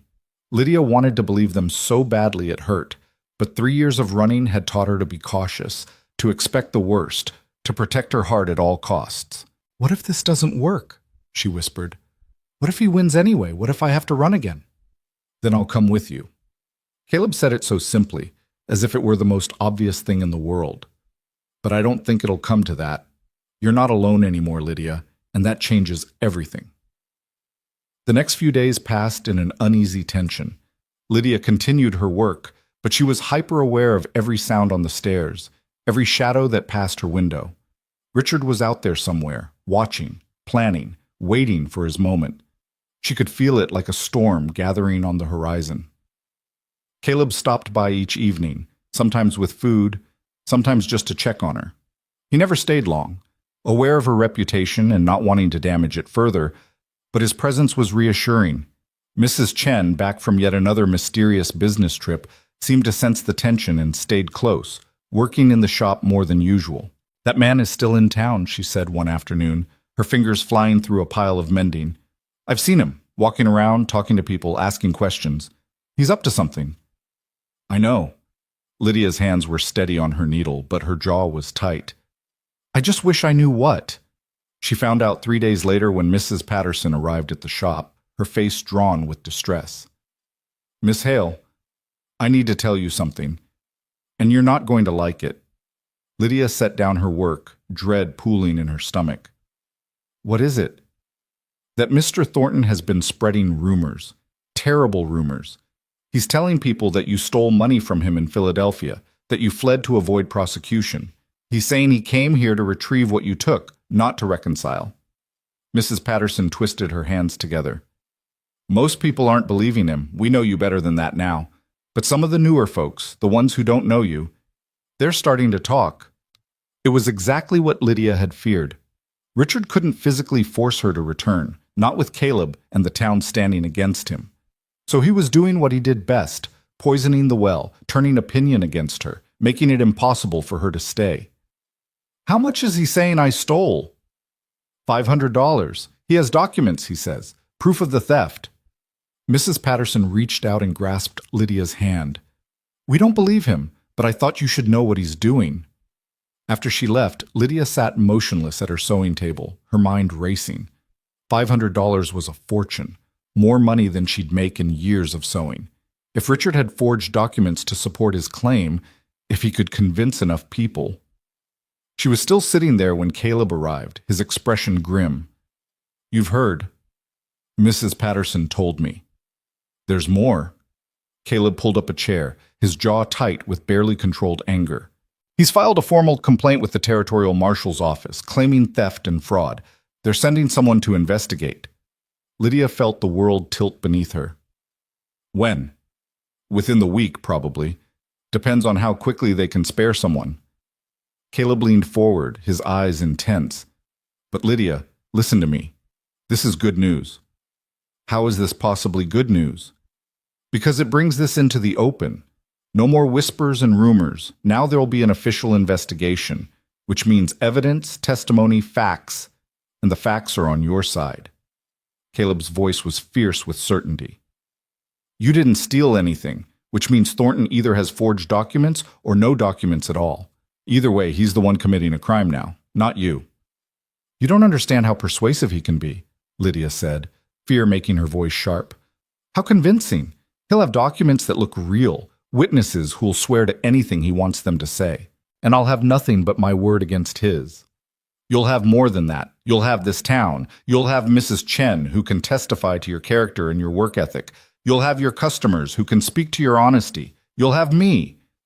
Caleb reached out and took her hand, his grip warm and steady. And you'll have the truth, which is more powerful than you think. Lydia wanted to believe him, but she'd seen what Richard could do with lies dressed up as truth. What if that's not enough? Then we'll find another way. But Lydia, He waited until she met his eyes. You need to decide something. Are you going to keep running, keep letting him chase you from place to place, keep living in fear, or are you going to stand and fight? The question landed like a challenge. For 3 years, running had been her only option, her only defense. But running meant never having a home, never having roots, never having anything she couldn't carry in a single carpet bag. Running meant living half a life, always looking over her shoulder, always waiting for the next catastrophe. I'm tired of running, she said quietly. Then don't. Caleb squeezed her hand. Stay, fight, let us help you. That evening, Lydia made a decision. She took out her mother's Bible, the one constant in all her wandering, and opened it to the pages in the back where her mother had recorded the family history. Names and dates in careful script, her grandmother's recipes, a pressed flower from her parents' wedding, and tucked in the very back, a document she'd almost forgotten about, her mother's death certificate, and beneath it, a letter. Lydia unfolded the letter with trembling hands. It was from her mother's lawyer, written just before she died, laying out the terms of the small inheritance Lydia was to receive. Not much, a few $100s and some jewelry, but evidence. Dated evidence that showed she'd had her own money, that she'd never needed to steal from anyone. More importantly, it was dated 3 months before she'd broken her engagement with Richard, before he'd started his campaign of lies. It wouldn't prove she was innocent of his specific accusations, but it might plant seeds of doubt about his narrative. She was studying the letter when Mrs. Chen appeared, letting herself in with the key Lydia had given her. You're sitting in the dark, she observed, lighting the lamp. That's never a good sign. I'm thinking. About running? Lydia looked up, surprised. How did you know? Because I've seen that look before. On my own face, in a mirror, many years ago. Mrs. Chen settled into the chair across from her. I told you I came to this country to marry a merchant who died before I arrived. What I didn't tell you is that his family accused me of causing his death, said I must have cursed him somehow, that my presence had brought bad fortune. That's horrible. It was. And for a while I ran, moved from place to place, always looking over my shoulder. But running is exhausting, Miss Hale, and it teaches the wrong lesson, that you're the one at fault, that you're the one who should hide. Mrs. Chen's eyes were sharp, knowing. Eventually, I stopped running. I came here to Redwood Creek, and I dared people to judge me. Some did, but enough didn't, and I built a life anyway. What if I can't do that? What if I'm not strong enough? You're stronger than you think. You've survived 3 years of running. Imagine what you could do if you stood still and used that strength to build instead of flee. Mrs. Chen leaned forward. Besides, you have something I didn't have when I first stopped running. You have people who believe in you. Use that. Trust that. After she left, Lydia sat for a long time, the letter in her hands, Mrs. Chen's words echoing in her mind. She thought about Caleb's unwavering support, about the townspeople who had stood up for her at the wedding, about the life she'd been slowly building here in Redwood Creek, a real life, with roots and connections and purpose. Was she really going to let Richard take that away from her again? The territorial marshal arrived on a Wednesday, a lean man with sharp eyes and a no-nonsense demeanor. His name was Wade Bennett, and he set up shop in the sheriff's office to conduct his investigation. Lydia was called in first thing Thursday morning. She dressed carefully in her best dress, not the new blue one, but the gray one she'd been wearing when she arrived. She wanted to look like what she was, a working woman, honest and humble, with nothing to hide. Caleb walked with her to the office, his presence steadying her nerves. Just tell the truth, he said before she went in. That's all you need to do. Marshal Bennett was seated behind Caleb's desk, papers spread before him. Richard sat to one side, looking every inch the wrong gentleman in his fine suit and carefully groomed appearance. He smiled at Lydia as she entered, and the expression made her skin crawl. Miss Hale, please sit. Bennett gestured to the chair across from him. I'm here to investigate Mr. Thornton's claim that you stole $500 from him approximately 3 years ago in Philadelphia. He says you were engaged at the time and had access to his personal funds. Is this true? We were engaged, Lydia said, keeping her voice steady. But I never had access to his funds, and I never stole anything from him. She's lying, Richard said smoothly, as she's been lying for 3 years. The theft is what precipitated the end of our engagement. I was willing to overlook it if she returned the money and sought help for her difficulties. But she ran instead. Mr. Thornton, please let Miss Hale speak. Bennett turned back to Lydia. Why did the engagement end? Lydia took a breath, feeling Richard's eyes on her, feeling the weight of this moment. Everything depended on her being believed. I ended the engagement because Mr. Thornton was controlling and, at times, frightening. He wanted to dictate every aspect of my life, what I wore, who I saw, what I said. When I tried to assert any independence, he became angry. The final incident occurred when he struck me for declining to attend a political dinner with him. That's a vicious lie. Richard was on his feet, his face flushed. Marshall, you can see what I've been dealing with. She makes wild accusations, invents scenarios. Sit down, Mr. Thornton. Bennett's voice cracked like a whip. He turned back to Lydia. Do you have any evidence of this alleged violence? No. It happened in his home with no witnesses, which is why he felt free to do it. Lydia reached into her pocket and pulled out the letter from her mother's lawyer. But I do have this. It's dated 3 months before the engagement ended. It shows I inherited money from my mother, not a fortune, but enough that I had no need to steal from anyone. Bennett examined the letter carefully, then made some notes. Mr. Thornton, you claim Miss Hale stole $500. Do you have documentation of this theft? Bank records showing a withdrawal, perhaps? I keep significant cash on hand, Richard said stiffly. I noticed it missing shortly after she left. So, no documentation, just your word that the money existed and that she took it. My word should be sufficient. My family's reputation, your family's reputation doesn't constitute evidence, sir. Bennett leaned back in his chair. Miss Hale, where did you go after leaving Philadelphia? St. Louis first. I worked as a seamstress there for 8 months before moving to Denver, then Virginia City, then here. And did you, at any point, live extravagantly? Spend money in ways that would be consistent with having stolen $500? No, I worked for every penny I had. I lived in boarding houses and saved what little I could. I can provide names of my employers, references. That won't be necessary at this point.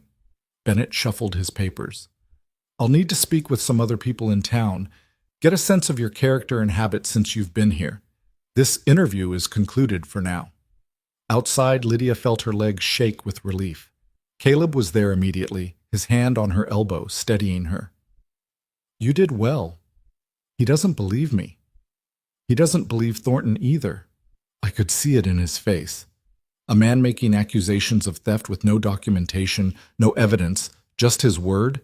That doesn't hold up. Caleb guided her away from the office. Come on, let's get you home. They were halfway down the street when Richard appeared, blocking their path. His charming facade had crumbled, revealing the rage beneath. You think you've won? He hissed, his voice low enough that only they could hear. You think your little frontier sheriff can protect you?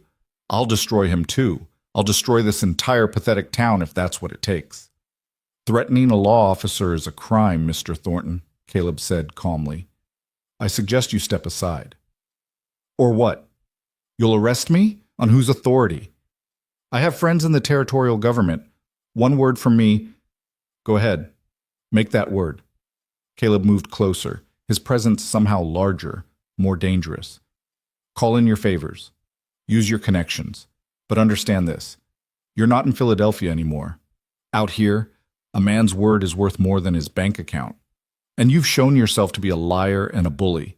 That doesn't play well in mining towns. We'll see about that. Richard's eyes slid to Lydia, and she saw something vicious in them. You could still end this, Lydia. Come back with me. Apologize. We'll say it was all a misunderstanding, and you can resume your proper place in society. My proper place, Lydia said, finding her voice, is here, in Redwood Creek, with people who see me as a person, not a possession. I'm not coming back with you, Richard. Not now, not ever. And you need to accept that. Accept it? Richard laughed, but there was no humor in it. I don't accept anything I haven't chosen to accept. You're mine, Lydia. You've always been mine. And I will have you back one way or another. He stalked away, leaving Lydia shaking with anger and fear. Caleb pulled her into the shelter of a nearby alcove, his hands on her shoulders. He's dangerous, she whispered. More dangerous than I realized. He's not going to stop, Caleb. Even if the marshal dismisses the charges, he'll find another way. He always finds another way.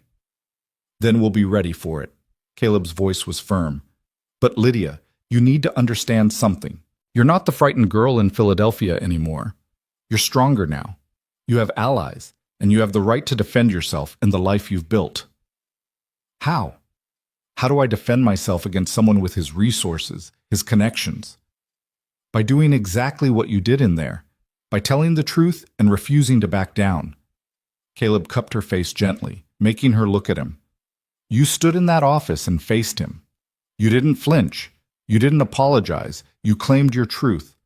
That's how you win, Lydia. Not by matching his money or his connections, but by being so obviously honest that people have no choice but to believe you. Over the next 2 days, Marshal Bennett interviewed half the town. Mrs. Chen, Mrs. Patterson, Mr. Sullivan, even Tucker, all of them spoke to Lydia's character and work ethic. Caleb provided a formal statement about Richard's behavior since arriving in town. And slowly, the truth began to emerge. On Saturday, Bennett called them both back to the office. Richard was already there, looking confident. But something in the marshal's expression made Lydia's heart lift with hope. I've completed my investigation, Bennett said without preamble. Mr. Thornton, your accusation of theft is unsupported by any evidence whatsoever. No documentation, no witnesses, just your word against Miss Hale's. Meanwhile, Miss Hale has provided evidence of her own financial means and has multiple witnesses attesting to her honest character. But, furthermore, Bennett continued, his voice hardening, your behavior since arriving in Redwood Creek has been troubling. Multiple witnesses report you making threats against Miss Hale and Sheriff Rowan. You've attempted to use your family connections to intimidate local law enforcement, and your own statements contain inconsistencies that raise serious questions about your credibility. Richard's face had gone white, then red. This is outrageous. Do you know who I am? I know exactly who you are, Mr. Thornton. You're a man who's used to getting his way through money and influence. But that doesn't work here. My recommendation to the territorial office will be that these charges be dismissed for lack of evidence. Bennett stood, signaling the interview was over. And I strongly suggest you return to Philadelphia before you find yourself facing charges of harassment and false reporting. You can't do this. I just did. Sheriff Rowan will escort you to the stage station. You have 2 hours to be out of Redwood Creek. The look Richard shot Lydia as Caleb led him from the office was pure venom. But beneath the hate, she saw something else. Fear.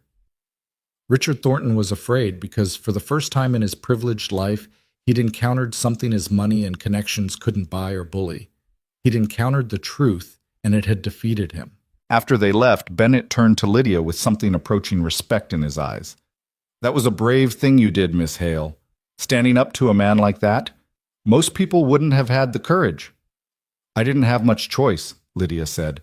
Running wasn't working anymore. Well, you're free to stop running now. As far as the territorial office is concerned, there's no case here. Never was. He gathered his papers. And Miss Hale? If Thornton bothers you again, don't hesitate to contact the marshal's office directly. Men like him need to understand that the law applies to them, too. After he left, Lydia stood alone in the office, letting the reality of it sink in. It was over. Really, truly over. Richard had tried his worst, used all his tools of manipulation and intimidation, and he'd lost. She'd stood her ground, and she'd won. The door opened, and Caleb entered, his expression carefully neutral.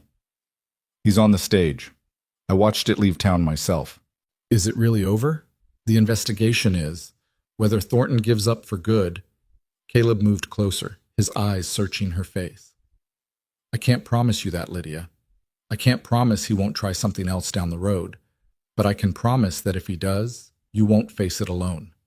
Lydia felt tears slip down her cheeks, tears of relief, of exhaustion, of something that felt dangerously close to joy. I stood up to him. I actually stood up to him and won. You did more than that. You showed this entire town what real courage looks like. Caleb reached out and wiped away her tears with gentle fingers. You showed me. I couldn't have done it without you, without everyone here. Maybe, but you're the one who chose to stay and fight instead of running. That was your choice, your courage. He paused, seeming to gather himself. And now that this is over, now that you're free of him, I need to ask you something. Lydia's heart began to beat faster. What?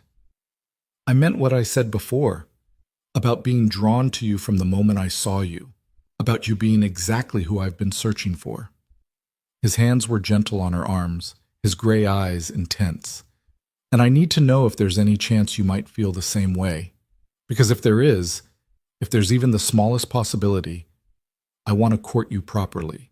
Not as the sheriff protecting a resident of his town, but as a man who's falling in love with a woman who's braver than she knows.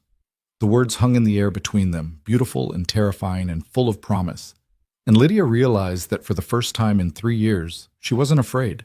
She wasn't looking over her shoulder, waiting for the next disaster, guarding her heart against inevitable pain. She was simply standing in the light with a man who saw all of her, the scars and the strength, the fear and the courage, and wanted her anyway. Yes, she whispered. Yes, there's more than a possibility, Caleb. There's a certainty. Because I'm falling in love with you too. His smile was like sunrise, transforming his stern features into something beautiful. And when he kissed her, gentle and reverent, Lydia felt something inside her finally fully heal. She was home. Not just in Redwood Creek, but in this moment, with this man, in this life she'd been brave enough to claim. When they finally broke apart, Caleb rested his forehead against hers. So, is that a yes to courting? It's a yes to everything, Lydia said, laughing through her tears. To courting, to staying, to building a life here, to all of it. Outside, the town of Redwood Creek went about its business, unaware that in the sheriff's office, 2 broken people had just found a way to be whole. The weeks following Richard's departure felt surreal to Lydia, as if she'd stepped through some invisible barrier into a life she'd only dreamed about. She woke each morning half expecting to find it all gone, revealed as some elaborate fantasy. But each morning, the sun still rose over the mountains, the town still stirred to life below her window, and Caleb still appeared with coffee and a smile that made her heart skip. The courting began slowly, carefully, both of them mindful of their pasts and the fragility of trust. Caleb would stop by the shop in the evenings after his rounds, and they would sit together as the light faded, talking about everything and nothing. He told her about his childhood on a failing farm in Missouri, about the anger that had driven him to crime, about the 3 years in prison that had broken him down before building him back up into someone new. She told him about her mother's death, about the loneliness that had made Richard's attention seem like salvation, about the slow realization that she'd traded one kind of isolation for another, more dangerous kind. I think I was so desperate to belong somewhere that I didn't see what he really was, Lydia said one evening, her needle moving rhythmically through fabric as Caleb watched from the chair by the window. Or maybe I did see it and told myself I could change him, make him better. You can't change people who don't want to change, Caleb replied quietly. I learned that the hard way. The men I rode with, they chose that life, chose the violence and the theft. No amount of friendship or loyalty was going to make them want something different. Is that why you took the chance Tom Brennan offered you? Because you wanted something different? I wanted to stop hating myself. Caleb's voice was raw with honesty. Every morning in prison, I'd wake up and think about the stagecoach driver whose face I still remember. He was terrified, and I was the one terrifying him. I was the monster in someone's story, and I couldn't live with that anymore. Lydia set down her sewing and moved to sit beside him, taking his hand. You're not that person anymore. Neither are you. You're not the woman who let Richard Thornton define her worth. He squeezed her hand gently. We get to be new people now. Together. The town watched their courtship with interest, but surprisingly, without much judgment. Mrs. Chen observed it all with satisfaction, as if she'd orchestrated the entire thing. Mrs. Patterson organized a social specifically so Lydia and Caleb could attend together as an acknowledged couple. Even Mrs. Whitmore, never one to miss an opportunity for commentary, merely remarked that they seemed well-suited and left it at that. But not everyone was pleased. There were still whispers, still people who thought Lydia wasn't good enough for their sheriff, or that Caleb was foolish to tie himself to a woman with such a questionable past. Tucker, in one of his sober moments, warned Caleb that Thornton might return with reinforcements. "Men like that don't forget being humiliated," Tucker said, his voice heavy with the wisdom of someone who'd made plenty of mistakes himself. "And they don't forgive. You watch yourself, Sheriff. And watch Miss Hale, too." Caleb took the warning seriously, though he didn't share it with Lydia immediately. He didn't want to poison their happiness with fear of something that might never happen. But he remained vigilant, keeping an eye on strangers who came through town, checking with the stage office about passengers arriving from the east. 2 months after Richard's departure, as summer settled over Redwood Creek with its dry heat and long golden evenings, Caleb invited Lydia to visit his ranch. She'd known abstractly that he owned property outside of town, that his position as sheriff was only part-time, and his real income came from cattle. But she'd never seen the place, never understood what it meant to him. The ride out took nearly an hour, following a trail that wound through pine forests and across meadows thick with wildflowers. When they finally crested a rise and Caleb pointed down into the valley below, Lydia caught her breath. The ranch house was modest but sturdy, built of logs and stone, with a wide porch that looked out over grazing land that stretched toward the mountains. A barn stood nearby, recently painted, and she could see cattle dotting the hillsides in the distance. "It's not much," Caleb said, suddenly uncertain in a way she rarely saw him. "But it's mine. Bought it with wages saved from 5 years of working for Tom, plus what I made as sheriff. Every board and nail paid for, honestly." "It's beautiful," Lydia said, and meant it. She could see the pride in every careful repair, the hope in every improvement. This wasn't just property, it was redemption made solid. They dismounted and Caleb led her inside. The interior was sparse but clean, with furniture that was clearly handmade and a fireplace that dominated one wall. There were books on a shelf, more than she would have expected, and a desk in the corner with papers neatly stacked. Everything spoke of a man who'd built a life with careful intention, who'd chosen every element deliberately. "I keep meaning to make it more comfortable," Caleb said, looking around as if seeing it through her eyes. "But I'm not here much except to sleep and do the books. Most of my time is in town or out checking the herd." Lydia moved to the window, looking out at the view. She could imagine herself here, could picture curtains on the windows and rugs on the floor, could see a life unfolding in these rooms. The thought both thrilled and terrified her. "Why did you bring me here?" she asked quietly. Caleb came to stand beside her, his shoulder just touching hers. "Because I wanted you to see it. To understand what I'm offering when I say I want a future with you. It's not Philadelphia society or fancy parties or any of the things you might have had. It's just this. A ranch, a town, a simple life. But it's honest, and it's yours if you want it." Lydia turned to face him, her eyes searching his. "You're asking me to marry you?" "Not yet. Not officially." Caleb's hands were gentle on her arms. "But yes, that's what I'm working toward. I want to do this right, Lydia. Want to give you time to be sure, to know that you're choosing me and this life because you want it, not because you're running from something else or because you feel obligated." "How much time do you think I need?" "As much as you want. A year, 2 years, whatever it takes for you to be certain." He paused, his gray eyes intense. "But I need you to know I'm already certain. I was certain the moment you told me yes in the sheriff's office. I'd marry you tomorrow if you'd have me." Lydia felt tears prick her eyes, but they were good tears this time. "I don't need years, Caleb. I don't even need months. I need time to finish Mrs. Harrison's commission and time to tell Mrs. Chen I'll be leaving the shop. But after that—" She took a breath, making the leap. "After that, I want to be your wife. I want to build a life here with you. I want to belong somewhere, finally, truly belong." The joy that transformed his face was worth every moment of fear and doubt she'd endured. He pulled her into his arms, holding her like she was something precious and fragile. And when he kissed her this time, there was no hesitation, no holding back. There was only promise and passion and the fierce certainty that they'd found something worth fighting for. "The Harvest Festival is in 6 weeks, Caleb said when they finally broke apart, both of them slightly breathless. "It's the biggest event of the year. Everyone in town and half the surrounding ranches come. Would you stand with me there? Let me court you publicly, officially, so everyone knows my intentions?" "Yes," Lydia said simply. "To all of it, yes." The 6 weeks that followed were the happiest of Lydia's life. She threw herself into her work with renewed energy, finishing commissions with care and artistry that had people talking throughout the territory.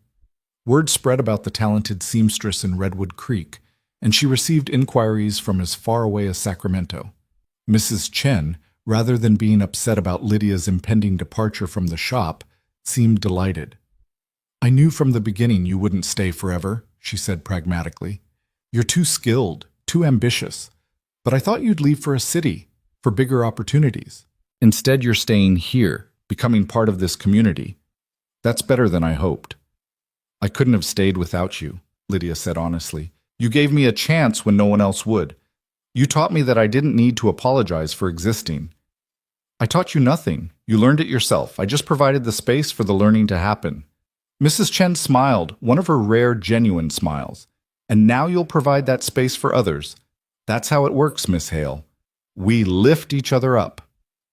As the Harvest Festival approached, Lydia worked on a special project, a dress for herself, the first truly beautiful thing she'd made for her own use in 3 years. She used the blue fabric Mrs. Chen had given her, but she added lace she'd purchased with her own saved money and embroidery she worked late into the night. Every stitch was a declaration, a claim on her own life and her own worth. The morning of the festival dawned clear and bright, with a crispness in the air that promised autumn wasn't far behind. The entire town had transformed, with booths and tables set up along the main street, bunting strung between buildings, and the smell of food cooking filling the air. There would be competitions for best preserves, best baked goods, best needlework. There would be music and dancing, and there would be an auction where craftspeople and artists could sell their wares to benefit the school. Lydia dressed carefully in her new blue dress, pinning up her hair with combs she'd bought from the general store. When she looked at herself in the mirror, she barely recognized the woman looking back. Gone was the hunted, fearful look. Gone was the apologetic hunch of her shoulders. The woman in the mirror stood tall and proud, ready to step into the light. Caleb arrived to collect her, and the expression on his face when he saw her made all the hours of sewing worthwhile. "You're stunning," he said simply. "The most beautiful woman I've ever seen." They walked to the festival together, her hand tucked into his arm, and this time Lydia didn't flinch from the attention. She met people's eyes and smiled, exchanged greetings, accepted compliments on her dress. This was her town now, these were her people, and she had every right to be here. The day passed in a whirl of activity. Lydia's needlework entry, a sampler she'd worked on in her spare moments, won second place, which thrilled her more than first place would have because it meant she'd been judged on merit, not sympathy. She watched Caleb compete in a sharpshooting contest and felt absurd pride when he won. They ate roasted corn and berry pie, and Lydia found herself laughing more than she had in years. As evening approached and lanterns were lit against the gathering dusk, the auction began. Local craftspeople brought their items forward one by one, and the auctioneer, Mr. Sullivan, who apparently had experience from his ranching days, called out bids with theatrical flair. A quilt went for $15, a carved wooden box brought in $12. A set of horseshoes commanded $8. Then Mrs. Chen appeared, carrying something wrapped in cloth. She climbed onto the platform and unveiled it with a flourish. The wedding dress Lydia had made for Sarah Harrison, but this wasn't the original. This was a miniature version, perfectly constructed in every detail, mounted in a frame. "Miss Lydia Hale created this piece," Mrs. Chen announced. "Some of you saw the original at the Harrison wedding. This is a testament to her skill, her artistry, and her dedication to her craft. All proceeds from the sale will go to the school fund." The bidding started at $5. It quickly rose to $10, then $15. Lydia watched in amazement as people she barely knew competed for her work. $20, $25. The numbers kept climbing. Then a voice from the back cut through the growing murmur. $50. The crowd parted to reveal Richard Thornton. The festival seemed to freeze. Lydia felt ice water flood her veins. He was supposed to be gone, supposed to have accepted defeat. But here he was, dressed impeccably as always, his smile sharp as a knife. Mr. Thornton, Caleb's voice was dangerous as he moved to stand between Richard and the platform. You were ordered to leave Redwood Creek. I was ordered to leave Redwood Creek within 2 hours. I did. But there's no law saying I can't return. Richard's eyes found Lydia in the crowd. And when I heard about this charming festival, how could I resist? Especially when there's a chance to support local talent. Your bid is rejected, Mrs. Chen said flatly from the platform. We don't want your money. That's not how auctions work, madam. I made a legitimate bid. Richard pulled out a wallet thick with bills. Unless you'd like to refuse money meant for the school, I'm sure the children's parents would be very interested to hear that. The trap was elegant. If they rejected his bid, he could claim they were letting personal animosity harm the children. If they accepted it, he'd have inserted himself back into the community, proven that his money could buy anything, even acceptance. But before anyone could respond, another voice rang out. $100. Every head turned. Caleb had climbed onto the platform, standing beside Mrs. Chen, his face set with determination. $100 for Miss Hale's work, and I'll double it. $200 total to the school fund if Mr. Thornton withdraws his bid and leaves Redwood Creek tonight, permanently. The crowd erupted in whispers. $200 was a fortune, more than most families made in half a year. Richard's face had gone pale, then red. You can't possibly have that kind of money, he said, but there was uncertainty in his voice now. I've been saving for 5 years. Every penny I didn't need for basic expenses I saved. Was planning to use it to expand the ranch, maybe buy more cattle. Caleb's eyes met Lydia's across the crowd. But there's nothing more important than protecting what matters most. And Lydia matters most. Lydia felt tears streaming down her face, not from sadness, but from the overwhelming realization that she was being chosen. Publicly, decisively, at great personal cost, she was being chosen. Furthermore, Caleb continued, his voice carrying across the silent crowd, I'm formally asking Lydia Hale to be my wife. Right here, right now, in front of everyone. Because I want there to be no doubt, no question about where she belongs. She belongs with me. She belongs in Redwood Creek. And anyone who has a problem with that can take it up with me directly. The silence that followed was deafening. Then from somewhere in the crowd, someone started clapping. Mrs. Patterson, her hands making sharp reports in the quiet. Others joined in. Mrs. Chen, Mr. Sullivan, young Lily, and her mother.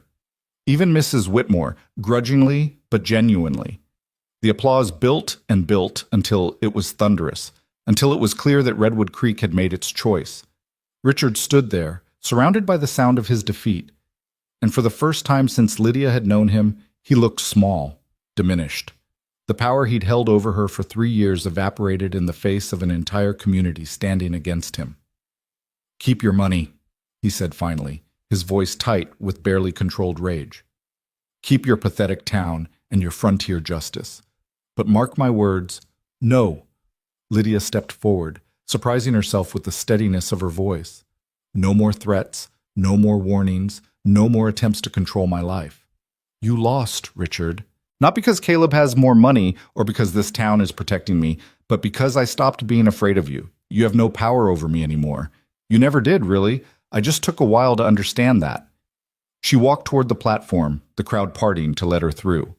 When she reached Caleb, she took his outstretched hand and climbed up beside him. From here, she could see the entire festival spread out before her, all these people who had slowly, gradually learned to accept her, who had chosen her just as she had chosen them. Yes, she said, loud enough for everyone to hear. Yes, I'll marry you, Caleb Rowan. I'll build a life with you and be part of this community and stop running from shadows that have no substance. The crowd erupted in cheers. Somewhere, a fiddle started playing. And below them, Richard Thornton turned and walked away, finally, truly defeated. Not by money or violence or legal maneuvering, but by the simple, powerful truth that Lydia had found something he could never take from her, a home. The wedding happened 2 weeks later, a simple ceremony in the same church where Sarah Harrison had married. Lydia wore her blue dress and carried wildflowers that Lily had gathered from the meadows. Mrs. Chen stood as her witness, and Caleb's deputy stood as his. Half the town crowded into the small church, and the other half waited outside to throw rice and wish them well. The vows were simple, traditional, but when Lydia spoke them, she meant them with every fiber of her being, to have and to hold, in sickness and health, for richer or poorer. These weren't empty promises. They were a commitment to build something lasting, something real. When the ceremony ended and they walked out into the afternoon sunshine, Lydia felt something settle inside her. This was peace. This was home. This was the life she'd been searching for through all those lonely years of running. The celebration afterward was held at the ranch. Their ranch now, though Lydia was still getting used to thinking of it that way. Someone had decorated the porch with more wildflowers and ribbons. Tables had been set up in the yard, laden with food that the townspeople had brought, and as the sun set over the mountains, painting the sky in shades of pink and gold, people danced and laughed and celebrated not just a wedding, but a victory. The victory of truth over lies, of community over isolation, of love over fear. Mrs. Chen pulled Lydia aside at one point, pressing a small package into her hands. For you, for your new life. Inside was a beautiful set of embroidered pillowcases. The work so fine it must have taken months. Mrs. Chen, these are exquisite. They're practical. You need nice things in your home. Mrs. Chen's voice was gruff, but her eyes were soft. You've earned them, Miss Hale, or should I say Mrs. Rowan. I couldn't have done any of this without you. Yes, you could have. Maybe not as quickly, maybe not as easily, but you would have found your way eventually. You're stronger than you think. Mrs. Chen squeezed her hand. But I'm glad I could help, and I'm glad you're staying. Redwood Creek is better with you in it. As the evening wore on and guests gradually departed, Lydia found herself standing on the porch with Caleb, watching the last of the sunset fade into twilight. The mountains were dark silhouettes against the deepening sky, and the first stars were beginning to appear. Are you happy? Caleb asked quietly, his arm around her waist. I'm more than happy. I'm home. Lydia leaned into him, feeling safe and certain in a way she'd never felt before. Do you remember what I said that night after the social? Chang I tong won emka. No one has ever wanted me. I remember. I was wrong. Not that no one wanted me. That part was true enough. But I was wrong to think that meant something was wrong with me. The problem wasn't that I was unwantable. The problem was that I was looking for acceptance in the wrong places, from the wrong people. Caleb turned her to face him, his hands gentle on her shoulders. And now? Now I've been chosen. By you, by this town, by this life. And more importantly, I've chosen back. I've chosen to stop running, to stop hiding, to stop apologizing for taking up space in the world. Lydia reached up and touched his face, feeling the roughness of his jaw beneath her fingers. You said you'd been looking for me all your life. But I think maybe I was looking for you too. I just didn't know it until I found you. They stood there as full darkness fell, two people who'd been broken by their pasts, but had found a way to be whole together. The ranch house behind them glowed with lamplight, a beacon of home and safety, and in the distance the lights of Redwood Creek twinkled like earthbound stars. The months that followed were not without challenges. The ranch required constant work, and learning to manage a household while continuing her sewing business stretched Lydia's capabilities. There were days when exhaustion left her in tears, days when she questioned whether she was cut out for this life. But Caleb was always there, steady and patient, helping with the heavy work and encouraging her to ask for help when she needed it. Winter came early that year, blanketing the valley in snow and forcing them to spend long evenings by the fire. Lydia used the time to teach Caleb to read better. His education had been spotty, and he was embarrassed by his limitations.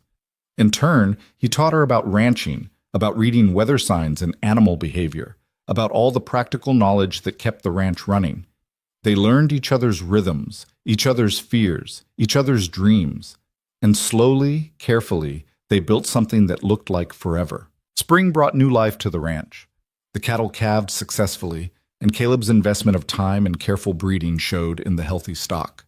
Lydia's sewing business had grown to the point where she could be selective about commissions, taking only the work that genuinely interested her. And in April, she discovered she was pregnant. The news terrified and thrilled her in equal measure. She'd always wanted children, but had convinced herself during the running years that it would never happen, that she was too damaged, too unsettled to bring a child into the world. But here, in the safety of the ranch, with Caleb's hand gentle on her still flat stomach, she let herself believe it might actually work. "We're going to be parents," Caleb said, wonder in his voice. "Are you scared?" Lydia asked. Terrified, but also excited. He pulled her close. "We're going to do better than our parents did. We're going to give this child everything we didn't have: safety, stability, unconditional love. And a community," Lydia added, thinking of Mrs. Chen and Mrs. Patterson and all the others who had slowly become her family. "They'll have so many people looking out for them." The pregnancy progressed smoothly through summer. Lydia worked until her growing belly made sitting at the sewing machine uncomfortable, then transitioned to hand sewing and design work. The townspeople rallied around her. Mrs. Patterson organized a quilting bee to make baby blankets. Mrs. Chen appeared with tiny garments she'd sewn, and even Mrs. Whitmore contributed a beautiful christening gown that had been in her family for generations. "Every child deserves to be welcomed properly," Mrs. Whitmore said, her usual severity softening. "Even frontier children." In October, as the aspens turned gold on the mountainsides, Lydia gave birth to a daughter. The labor was long and difficult, and there were moments when she was certain she wouldn't survive. But Mrs. Patterson, who had assisted at dozens of births, stayed with her throughout, her calm presence a lifeline. And when it was finally over, when the baby was placed in her arms, Lydia understood for the first time what it meant to love something more than your own life. "She's perfect," Caleb whispered, his rough fingers impossibly gentle as he touched their daughter's tiny hand. "What should we name her?" Lydia had thought about this for months, had considered names from her mother's Vietnamese heritage and Caleb's American roots. But as she looked down at the small, perfect face, she knew there was only one name that fit. "Hope," she said softly. "Her name is Hope, because that's what she represents, the future we were brave enough to build." The years that followed brought their share of trials. There were hard winters when the cattle struggled. There were seasons when Lydia's business was slow and money was tight.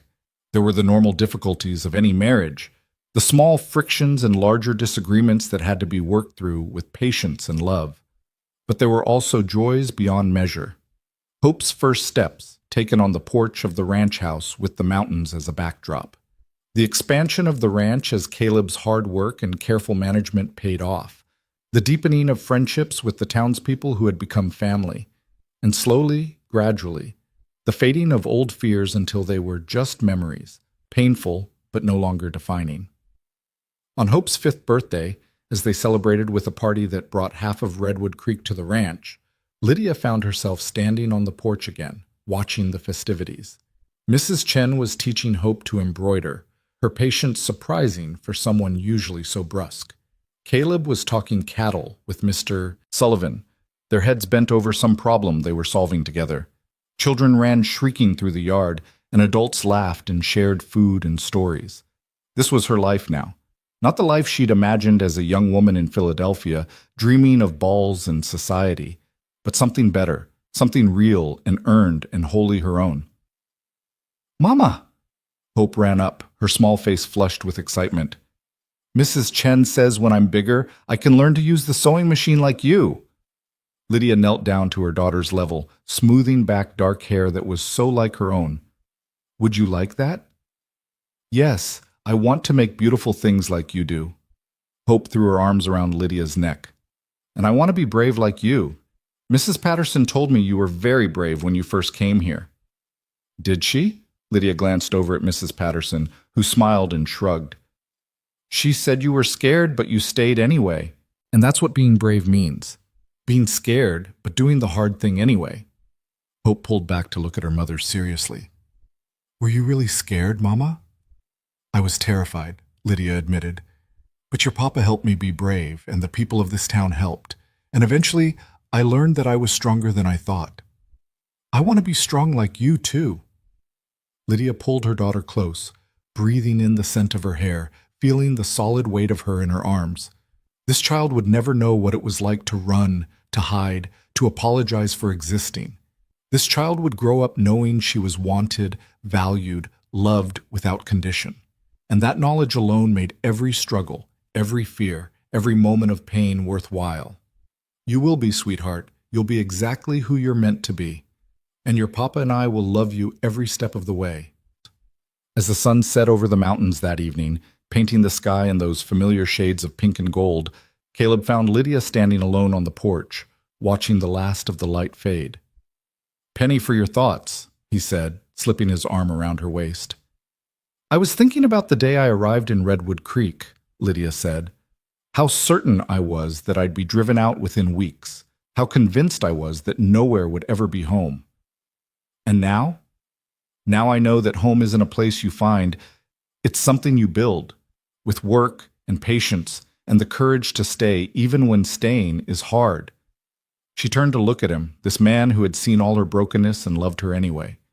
"You told me once that you'd been looking for me all your life. On datimem sut kakukdoimin. I remember, though I still don't know what that means." Lydia smiled. "It means exactly what you think it means, that you were searching for me, even when you didn't know I existed. And I was searching for you too, even when I thought I was just running away." She reached up and touched his face, feeling the familiar roughness of his jaw. "We found each other, Caleb. Two broken people who found a way to be whole. Not just whole," Caleb said softly, "happy. Truly, completely happy." Inside the house, they could hear Hope chattering to Mrs. Chen, her young voice bright with excitement.